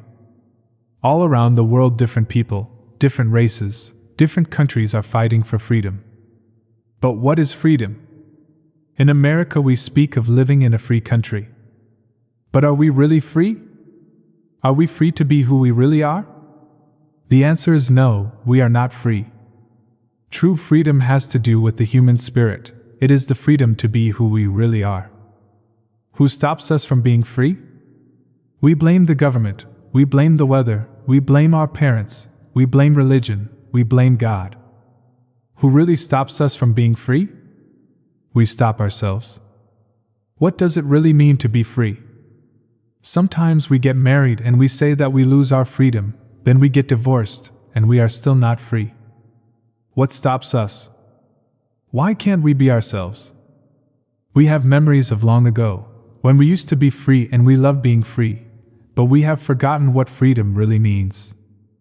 If we see a child who is 2 or 3, perhaps 4 years old, we find a free human. Why is this human free? Because this human does whatever he or she wants to do. The human is completely wild. Just like a flower, a tree, or an animal that has not been domesticated, wild. And if we observe humans who are 2 years old, we find that most of the time these humans have a big smile on their face and they're having fun. They are exploring the world. They are not afraid to play. They are afraid when they are hurt, when they are hungry, when some of their needs are not met, but they don't worry about the past, don't care about the future, and only live in the present moment. Very young children are not afraid to express what they feel. They are so loving that if they perceive love, they melt into love. They are not afraid to love at all. That is the description of a normal human being. As children, we are not afraid of the future or ashamed of the past. Our normal human tendency is to enjoy life, to play, to explore, to be happy, and to love. But what has happened with the adult human? Why are we so different? Why are we not wild? From the point of view of the victim, we can say that something sad happened to us, and from the point of view of the warrior, we can say that what happened to us is normal. What has happened is that we have the book of law, the big judge, and the victim who rule our lives. We are no longer free because the judge, the victim, and the belief system don't allow us to be who we really are. Once our minds have been programmed with all that garbage, we are no longer happy. This chain of training from human to human, from generation to generation, is perfectly normal in human society. You don't need to blame your parents for teaching you to be like them. What else could they teach you but what they know? They did the best they could, and if they abused you, it was due to their own domestication, their own fears, their own beliefs. They had no control over the programming they received, so they couldn't have behaved any differently. There is no need to blame your parents or anyone who abused you in your life, including yourself. But it is time to stop the abuse. It is time to free yourself of the tyranny of the judge by changing the foundation of your own agreements. It is time to be free from the role of the victim. The real you is still a little child who never grew up. Sometimes that little child comes out when you are having fun or playing, when you feel happy, when you are painting, or writing poetry, or playing the piano, or expressing yourself in some way. These are the happiest moments of your life, when the real you comes out, when you don't care about the past, and you don't worry about the future. You are childlike. But there is something that changes all that. We call them responsibilities. The judge says, "Wait a second, you are responsible, you have things to do, you have to work, you have to go to school, you have to earn a living." All these responsibilities come to mind. Our face changes and becomes serious again. If you watch children when they are playing adults, you will see their little faces change. Let's pretend I'm a lawyer. And right away their faces change. The adult face takes over. We go to court and that is the face we see, and that is what we are. We are still children, but we have lost our freedom. The freedom we are looking for is the freedom to be ourselves, to express ourselves. But if we look at our lives, we will see that most of the time we do things just to please others, just to be accepted by others, rather than living our lives to please ourselves. That is what has happened to our freedom. And we see in our society and all the societies around the world that for every 1,000 people, 999 are completely domesticated. The worst part is that most of us are not even aware that we are not free. There is something inside that whispers to us that we are not free, but we do not understand what it is and why we are not free. The problem with most people is that they live their lives and never discover that the judge and the victim rule their mind, and therefore they don't have a chance to be free. The first step toward personal freedom is awareness. We need to be aware that we are not free in order to be free. We need to be aware of what the problem is in order to solve the problem. Awareness is always the first step because if you are not aware, there is nothing you can change. If you are not aware that your mind is full of wounds and emotional poison, you cannot begin to clean and heal the wounds and you will continue to suffer. There is no reason to suffer. With awareness you can rebel and say, "This is enough." You can look for a way to heal and transform your personal dream. The dream of the planet is just a dream. It is not even real. If you go into the dream and start challenging your beliefs, you will find that most of the beliefs that guided you into the wounded mind are not even true. You will find that you suffered all those years of drama for nothing. Why? Because the belief system that was put inside your mind is based on lies. That is why it is important for you to master your own dream. That is why the Toltecs became dream masters. Your life is the manifestation of your dream. It is an art. And you can change your life anytime if you aren't enjoying the dream. Dream masters create a masterpiece of life. They control the dream by making choices. Everything has consequences and a dream master is aware of the consequences. To be Toltec is a way of life. It is a way of life where there are no leaders and no followers, where you have your own truth and live your own truth. A Toltec becomes wise, becomes wild, and becomes free again. There are 3 masteries that lead people to become Toltecs. First is the mastery of awareness. This is to be aware of who we really are, with all the possibilities. The second is the mastery of transformation, how to change, how to be free of domestication. The third is the mastery of intent. Intent from the Toltec point of view is that part of life that makes transformation of energy possible. It is the one living being that seamlessly encompasses all energy, or what we call God. Intent is life itself. It is unconditional love. The mastery of intent is therefore the mastery of love. When we talk about the Toltec path to freedom, we find that they have an entire map for breaking free of domestication. They compare the judge, the victim, and the belief system to a parasite that invades the human mind. From the Toltec point of view, all humans who are domesticated are sick. They are sick because there is a parasite that controls the mind and controls the brain. The food for the parasite is the negative emotions that come from fear. If we look at the description of a parasite, we find that a parasite is a living being who lives off of other living beings, sucking their energy without any useful contribution in return, and hurting their host little by little. The judge, the victim, and the belief system fit this description very well. Together they comprise a living being made of psychic or emotional energy, and that energy is alive. Of course, it is not material energy, but neither are emotions material energy. Our dreams are not material energy either, but we know they exist. One function of the brain is to transform material energy into emotional energy. Our brain is the factory of the emotions. And we have said that the main function of the mind is to dream. The Toltecs believe that the parasite, the judge, the victim, and the belief system has control of your mind. It controls your personal dream. The parasite dreams through your mind and lives its life through your body. It survives on the emotions that come from fear and thrives on drama and suffering. The freedom we seek is to use our own mind and body, to live our own life, instead of the life of the belief system. When we discover that the mind is controlled by the judge and the victim and the real, us, is in the corner, we have just 2 choices. One choice is to keep living the way we are, to surrender to the judge and the victim, to keep living in the dream of the planet. The second choice is to do what we do as children when parents try to domesticate us. We can rebel and say, "No!" We can declare a war against the parasite, a war against the judge and the victim, a war for our independence, a war for the right to use our own mind and our own brain.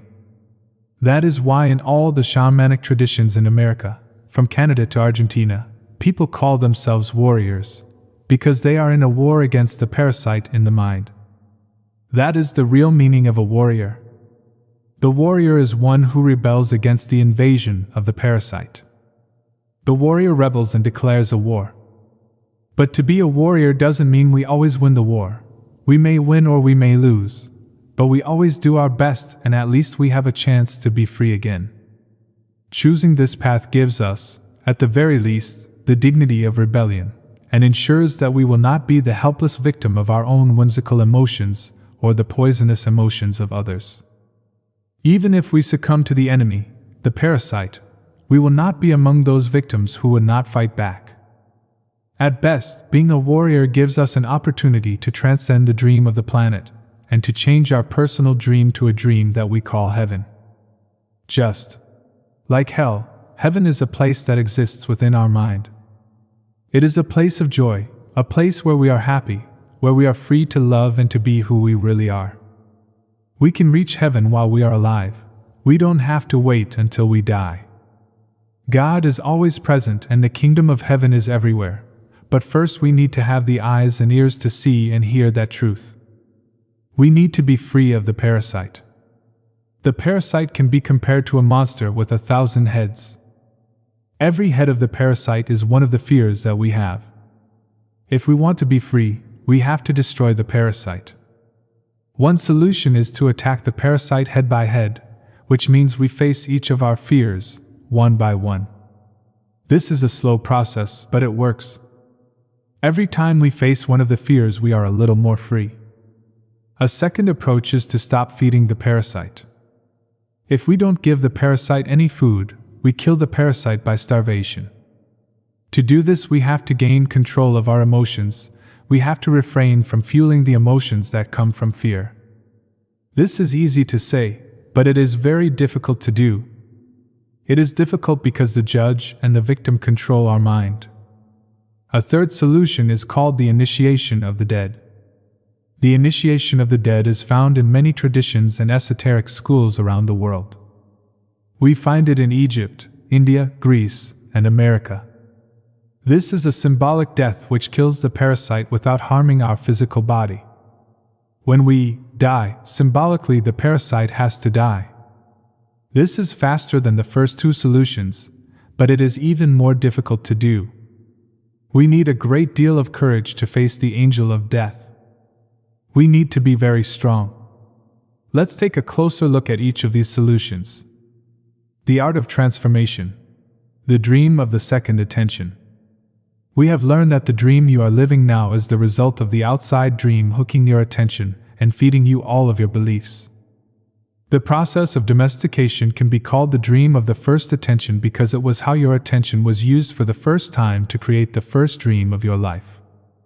One way to change your beliefs is to focus your attention on all those agreements and beliefs, and change the agreements with yourself. In doing this, you are using your attention for the second time, thus creating the dream of the second attention, or the new dream. The difference is that you are no longer innocent. When you were a child, this was not true. You didn't have a choice. But you are no longer a child. Now it's up to you to choose what to believe and what not to believe. You can choose to believe in anything, and that includes believing in yourself. The first step is to become aware of the fog that is in your mind. You must become aware that you are dreaming all the time. Only with awareness do you have the possibility of transforming your dream. If you have the awareness that the whole drama of your life is the result of what you believe, and what you believe is not real, then you can begin to change it. However, to really change your beliefs, you need to focus your attention on what it is that you want to change. You have to know which agreements you want to change before you can change them. So the next step is to develop awareness of all the self-limiting, fear-based beliefs that make you unhappy. You take an inventory of all that you believe, all your agreements, and through this process you begin the transformation. The Toltecs called this the art of transformation, and it's a whole mastery. You achieve the mastery of transformation by changing the fear-based agreements that make you suffer, and reprogramming your own mind, in your own way. One of the ways to do this is to explore and adopt alternative beliefs such as the Four Agreements. The decision to adopt the Four Agreements is a declaration of war to regain your freedom from the parasite. The Four Agreements offer the possibility of ending the emotional pain, which can open the door for you to enjoy your life and begin a new dream.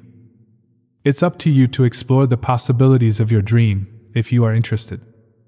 The Four Agreements were created to assist you in the art of transformation, to help you break the limiting agreements, gain more personal power, and become stronger. The stronger you get, the more agreements you can break until the moment comes when you make it to the core of all of those agreements. Going to the core of those agreements is what I call going into the desert. When you go into the desert, you meet your demons face to face. After coming out of the desert, all those demons become angels. Practicing the four new agreements is a big act of power. Breaking the spell of black magic in your mind requires great personal power. Every time you break an agreement, you gain extra power. You start by breaking agreements that are very small and require less power. As those smaller agreements are broken, your personal power will increase until you reach a point when you can finally face the big demons in your mind. For example, the little girl who was told not to sing is now 20 years old, and she still does not sing. One way she can overcome the belief that her voice is ugly is to say, "Okay, I will try to sing, even if I do sing badly." Then she can pretend that someone is clapping and telling her, "Oh, That was beautiful. This may break the agreement a tiny bit, but it will still be there. However, now she has a little more power and courage to try again and again until finally she breaks the agreement. That's one way out of the dream of hell. But for every agreement you break that makes you suffer, you will need to replace it with a new agreement that makes you happy. This will keep the old agreement from coming back. If you occupy the same space with a new agreement, then the old agreement is gone forever and in its place is the new agreement. There are many strong beliefs in the mind that can make this process look hopeless.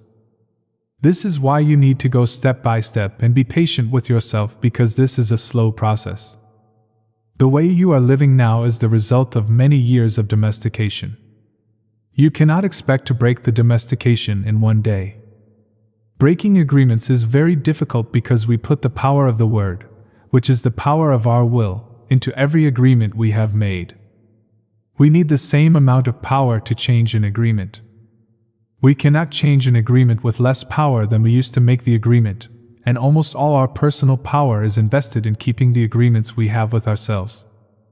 That's because our agreements are actually like a strong addiction. We are addicted to being the way we are. We are addicted to anger, jealousy, and self-pity. We are addicted to the beliefs that tell us, "I'm not good enough, I'm not intelligent enough. Why even try? Other people will do it because they're better than me." All of these old agreements which rule our dream of life are the result of repeating them over and over again. Therefore, to adopt the 4 agreements, you need to put repetition in action. Practicing the new agreements in your life is how your best becomes better. Repetition makes the master. The discipline of the warrior. Controlling your own behavior. Imagine that you awake early one morning overflowing with enthusiasm for the day. You feel good. You are happy and have plenty of energy to face the day.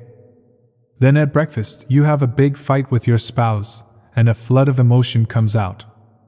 You get mad, and in the emotion of anger you spend a lot of personal power. After the fight, you feel drained, and you just want to go and cry. In fact, you feel so tired that you go to your room, collapse, and try to recover. You spend the day wrapped up in your emotions. You have no energy to keep going, and you just want to walk away from everything. Every day we awake with a certain amount of mental, emotional, and physical energy that we spend throughout the day. If we allow our emotions to deplete our energy, we have no energy to change our lives or to give to others. The way you see the world will depend upon the emotions you are feeling. When you are angry, everything around you is wrong, nothing is right. You blame everything including the weather. Whether it's raining or the sun is shining, nothing pleases you. When you are sad, everything around you is sad and makes you cry. You see the trees and you feel sad. You see the rain and everything looks so sad. Perhaps you feel vulnerable and have a need to protect yourself because you don't know in what moment someone will attack you. You do not trust anything or anyone around you. This is because you see the world with the eyes of fear. Imagine that the human mind is the same as your skin. You can touch healthy skin and it feels wonderful. Your skin is made for perception and the sensation of touch is wonderful. Now imagine you have an injury and the skin gets cut and infected. If you touch the infected skin, it is going to hurt, so you try to cover and protect the skin. You will not enjoy being touched because it hurts. Now imagine that all humans have this skin disease. Nobody can touch each other because it is going to hurt. Everyone has wounds on their skin, so the infection is seen as normal. The pain is also considered normal. We believe we are supposed to be that way. Can you imagine how we would behave with each other if all the humans in the world had this skin disease? Of course, we would hardly ever hug each other because it would be too painful. So we would need to create a lot of distance between us. The human mind is exactly like this description of infected skin. Every human has an emotional body completely covered with infected wounds. Each wound is infected with emotional poison, the poison of all the emotions that makes us suffer, such as hate, anger, envy, and sadness. An action of injustice opens a wound in the mind, and we react with emotional poison because of the concepts and beliefs we have about injustice and what is fair. The mind is so wounded and full of poison by the process of domestication that everyone describes the wounded mind as normal. This is considered normal, but I can tell you it is not normal. We have a dysfunctional dream of the planet, and humans are mentally sick with a disease called fear. The symptoms of the disease are all the emotions that make humans suffer: anger, hate, sadness, envy, and betrayal. When the fear is too great, the reasoning mind begins to fail, and we call this mental illness. Psychotic behavior occurs when the mind is so frightened and the wounds so painful that it seems better to break contact with the outside world. If we can see our state of mind as a disease, we find there is a cure. We don't have to suffer any longer. First, we need the truth to open the emotional wounds, take the poison out, and heal the wounds completely. How do we do this?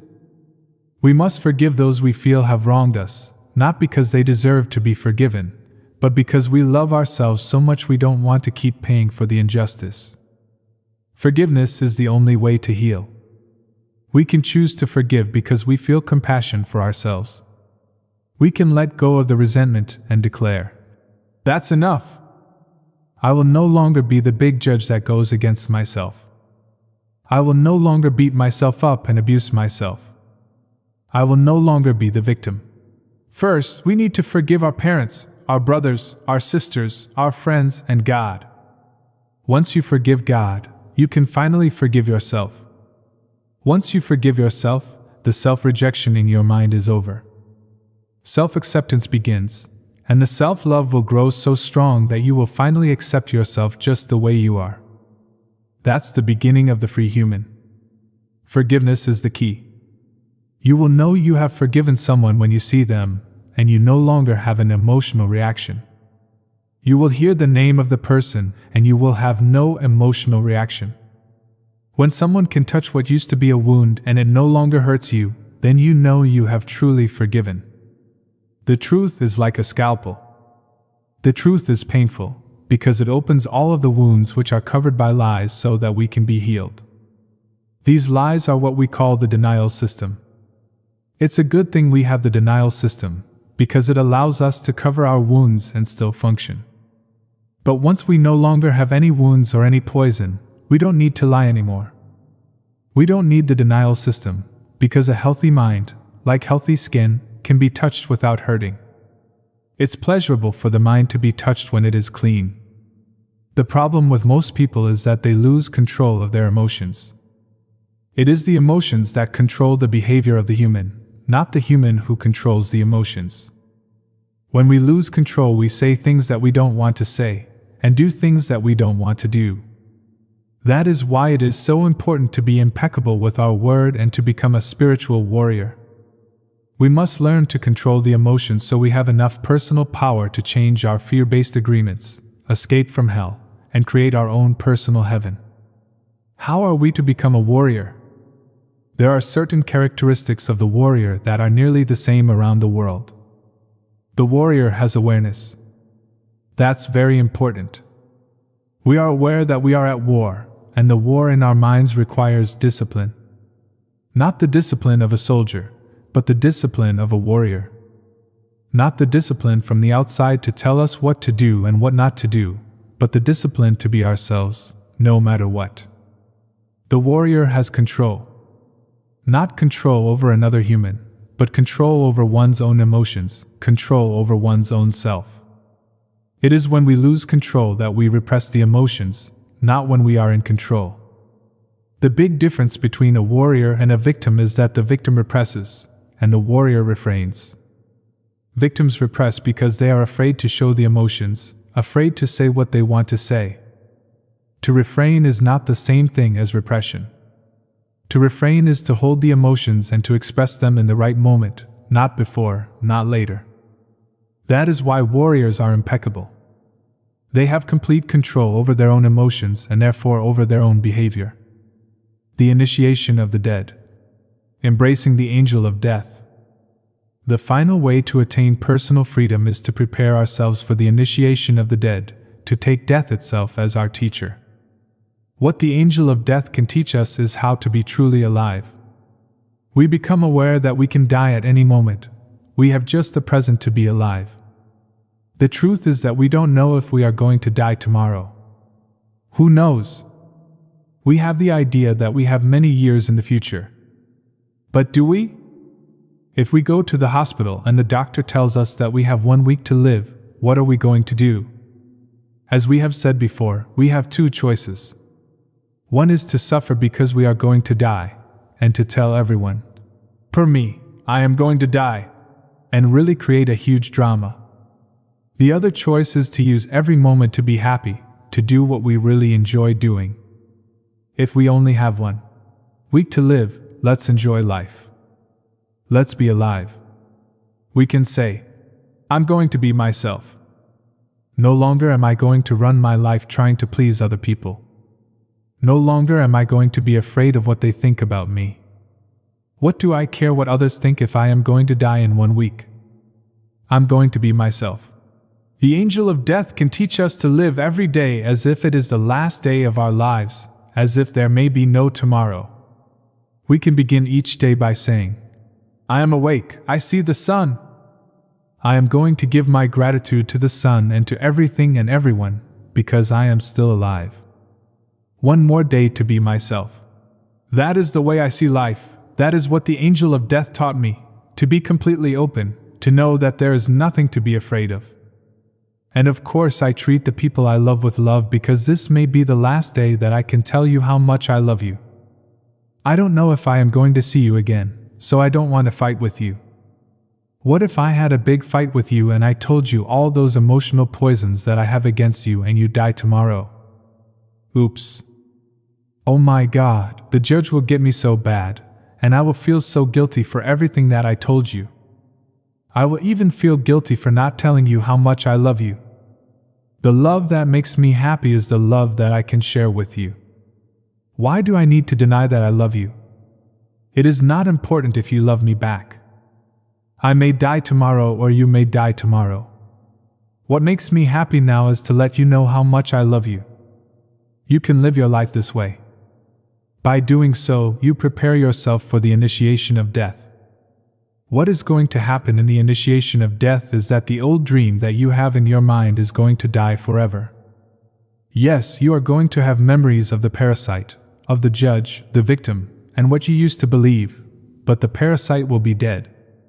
That is what is going to die in the initiation of death, the parasite. It is not easy to go for the initiation of death because the judge and the victim will fight with everything they have. They don't want to die. And we feel we are the ones who are going to die, and we are afraid of this death. When we live in the dream of the planet, it is as if we are dead. Whoever survives the initiation of the dead receives the most wonderful gift, the resurrection. To receive the resurrection is to arise from the dead, to be alive, to be ourselves again. The resurrection is to be like a child, to be wild and free, but with a difference. The difference is that we have freedom with wisdom instead of innocence. We are able to break our domestication, become free again, and heal our mind. We surrender to the angel of death, knowing that the parasite will die and we will still be alive with a healthy mind and perfect reason. Then we are free to use our own mind and run our own life. That is what, in the Toltec way, the angel of death teaches us. The angel of death comes to us and says, "You see, everything that exists here is mine, it is not yours. Your house, your spouse, your children, your car, your career, your money, everything is mine and I can take it away when I want to, but for now you can use it." If we surrender to the angel of death, we will be happy forever and ever. Why? Because the angel of death takes the past away in order to make it possible for life to continue. For every moment that is past, the angel of death keeps taking the part that is dead, and we keep living in the present. The parasite wants us to carry the past with us, and that makes it so heavy to be alive. When we try to live in the past, how can we enjoy the present? When we dream of the future, why must we carry the burden of the past? When are we going to live in the present? That is what the angel of death teaches us to do. Chapter 7. The New Dream. Heaven on Earth. I want you to forget everything you have learned in your whole life. This is the beginning of a new understanding, a new dream. The dream you are living is your creation. It is your perception of reality that you can change at any time. You have the power to create hell, and you have the power to create heaven. Why not dream a different dream? Why not use your mind, your imagination, and your emotions to dream heaven? Just use your imagination and a tremendous thing will happen. Imagine that you have the ability to see the world with different eyes, whenever you choose. Each time you open your eyes, you see the world around you in a different way. Close your eyes now, and then open them and look outside. What you will see is love coming out of the trees, love coming out of the sky, love coming out of the light. You will perceive love from everything around you. This is the state of bliss. You perceive love directly from everything, including yourself and other humans. Even when humans are sad or angry, behind these feelings you can see that they are also sending love. Using your imagination and your new eyes of perception, I want you to see yourself living a new life, a new dream, a life where you don't need to justify your existence, and you are free to be who you really are. Imagine that you have permission to be happy and to really enjoy your life. Your life is free of conflict with yourself and with others. Imagine living your life without fear of expressing your dreams. You know what you want, what you don't want, and when you want it. You are free to change your life the way you really want to. You are not afraid to ask for what you need, to say yes or no to anything or anyone. Imagine living your life without the fear of being judged by others. You no longer rule your behavior according to what others may think about you. You are no longer responsible for anyone's opinion. You have no need to control anyone, and no one controls you either. Imagine living your life without judging others. You can easily forgive others and let go of any judgments that you have. You don't have the need to be right, and you don't need to make anyone else wrong. You respect yourself and everyone else, and they respect you in return. Imagine living without the fear of loving and not being loved. You are no longer afraid to be rejected, and you don't have the need to be accepted. You can say, "I love you," with no shame or justification. You can walk in the world with your heart completely open and not be afraid to be hurt. Imagine living your life without being afraid to take a risk and to explore life. You are not afraid to lose anything. You are not afraid to be alive in the world, and you are not afraid to die. Imagine that you love yourself just the way you are. You love your body just the way it is, and you love your emotions just the way they are. You know that you are perfect just as you are. The reason I ask you to imagine these things is because they are all entirely possible. You can live in the state of grace, the state of bliss, the dream of heaven. But in order to experience this dream, you must first understand what it is. Only love has the ability to put you in that state of bliss. Being in bliss is like being in love. Being in love is like being in bliss. You are floating in the clouds. You are perceiving love wherever you go. It is entirely possible to live this way all the time. It is possible because others have done it, and they are no different from you. They live in bliss because they have changed their agreements and are dreaming a different dream. Once you feel what it means to live in a state of bliss, you will love it. You will know that heaven on earth is truth, that heaven truly exists. Once you know that heaven exists, once you know it is possible to stay there, it's up to you to make the effort to do it. 2,000 years ago, Jesus told us about the kingdom of heaven, the kingdom of love, but hardly anyone was ready to hear this. They said, "What are you talking about? My heart is empty. I don't feel the love that you are talking about. I don't feel the peace that you have. You don't have to do this." Just imagine that his message of love is possible, and you will find that it is yours.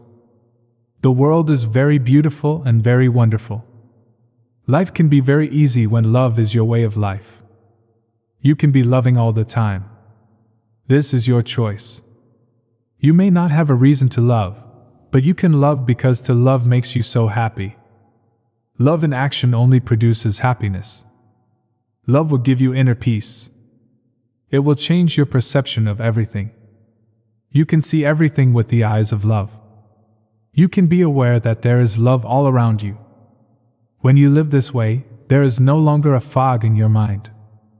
The method has gone on a permanent vacation. This is what humans have been seeking for centuries. For thousands of years we have been searching for happiness. Happiness is the lost paradise.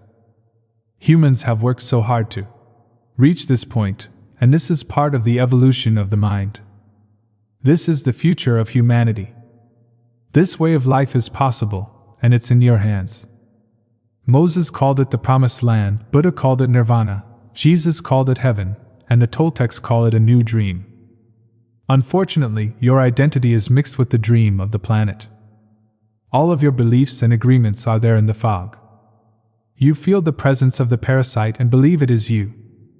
This makes it difficult to let go, to release the parasite and create the space to experience love. You are attached to the judge, attached to the victim. Suffering makes you feel safe because you know it so well. But there is really no reason to suffer. The only reason you suffer is because you choose to suffer.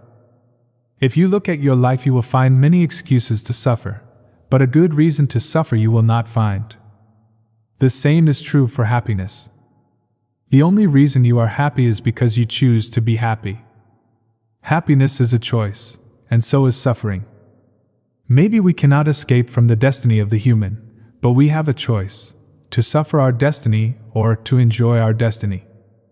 To suffer or to love and be happy. To live in hell or to live in heaven. My choice is to live in heaven.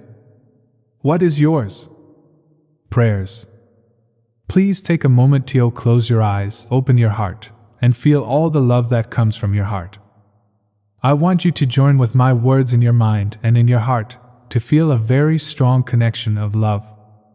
Together, we are going to do a very special prayer to experience a communion with our Creator. Focus your attention on your lungs, as if only your lungs exist. Feel the pleasure when your lungs expand to fulfill the biggest need of the human body, to breathe. Take a deep breath and feel the air as it fills your lungs. Feel how the air is nothing but love. Notice the connection between the air and the lungs, a connection of love. Expand your lungs with air until your body has the need to expel that air. And then exhale and feel the pleasure again. Because when we fulfill any need of the human body, it gives us pleasure. To breathe gives us much pleasure. Just to breathe is enough for us to always be happy, to enjoy life. Just to be alive is enough. Feel the pleasure to be alive, the pleasure of the feeling of love. Prayer for freedom. Today, Creator of the universe, we ask that you come to us and share with us a strong communion of love. We know that your real name is love, that to have a communion with you means to share the same vibration, the same frequency that you are, because you are the only thing that exists in the universe. Today, help us to be like you are, to love life, to be love. Help us to love the way you love, with no conditions, no expectations, no obligations, without any judgment. Help us to love and accept ourselves without any judgment, because when we judge ourselves, we find ourselves guilty and we need to be punished. Help us to love everything you create unconditionally, especially other human beings, especially those who live around us, all our relatives and people whom we try so hard to love. Because when we reject them, we reject ourselves, and when we reject ourselves, we reject you. Help us to love others just the way they are with no conditions. Help us to accept them the way they are, without judgment, because if we judge them, we find them guilty, we blame them, and we have the need to punish them. Today, clean our hearts of any emotional poison that we have, free our minds from any judgment so that we can live in complete peace and complete love. Today is a very special day. Today we open our hearts to love again so that we can tell each other, I love you, without any fear, and really mean it. Today, we offer ourselves to you. Come to us, use our voices, use our eyes, use our hands, and use our hearts to share ourselves in a communion of love with everyone. Today, Creator, help us to be just like you are. Thank you for everything that we receive this day, especially for the freedom to be who we really are. Amen. Prayer for love. We are going to share a beautiful dream together, a dream that you will love to have all of the time. In this dream, you are in the middle of a beautiful, warm, sunny day. You hear the birds, the wind, and a little river. You walk toward the river. At the edge of the river is an old man in meditation, and you see that out of his head comes a beautiful light of different colors. You try not to bother him, but he notices your presence and opens his eyes. He has the kind of eyes that are full of love and a big smile. You ask him how he is able to radiate all that beautiful light. You ask him if he can teach you to do what he is doing. He replies that many years ago he asked the same question of his teacher. The old man begins to tell you his story. My teacher opened his chest and took out his heart, and he took a beautiful flame from his heart. Then he opened my chest, opened my heart, and he put that little flame inside it. He put my heart back in my chest, and as soon as my heart was inside me, I felt intense love, because the flame he put in my heart was his own love. That flame grew in my heart and became a big fire, a fire that doesn't burn, but purifies everything that it touches. And that fire touched each one of the cells of my body, and the cells of my body loved me back. I became one with my body, but my love grew even more. That fire touched every emotion of my mind, and all the emotions transformed into a strong and intense love. And I loved myself completely and unconditionally. But the fire kept burning and I had the need to share my love. I decided to put a little piece of my love in every tree, and the trees loved me back, and I became one with the trees, but my love did not stop, it grew more. I put a piece of love in every flower, in the grass, in the earth, and they loved me back, and we became one. And my love grew more and more to love every animal in the world. They responded to my love, and they loved me back, and we became one. But my love kept growing and growing. I put a piece of my love in every crystal, in every stone in the ground, in the dirt, in the metals, and they loved me back, and I became one with the earth. And then I decided to put my love in the water, in the oceans, in the rivers, in the rain, in the snow. And they loved me back and we became one. And still my love grew more and more. I decided to give my love to the air, to the wind. I felt a strong communion with the earth, with the wind, with the oceans, with nature, and my love grew and grew. I turned my head to the sky, to the sun, to the stars, and put a little piece of my love in every star, in the moon, in the sun, and they loved me back. And I became one with the moon and the sun and the stars, and my love kept growing and growing. And I put a little piece of my love in every human, and I became one with the whole of humanity. Wherever I go, whomever I meet, I see myself in their eyes, because I am a part of everything, because I love. And then the old man opens his own chest, takes out his heart with that beautiful flame inside, and he puts that flame in your heart. And now that love is growing inside of you. Now you are one with the wind, with the water, with the stars, with all of nature, with all animals, and with all humans. You feel the heat and the light emanating from the flame in your heart. Out of your head shines a beautiful light of different colors. You are radiant with the glow of love and you pray. Thank you, Creator of the universe, for the gift of life you have given me. Thank you for giving me everything that I have ever truly needed. Thank you for the opportunity to experience this beautiful body and this wonderful mind.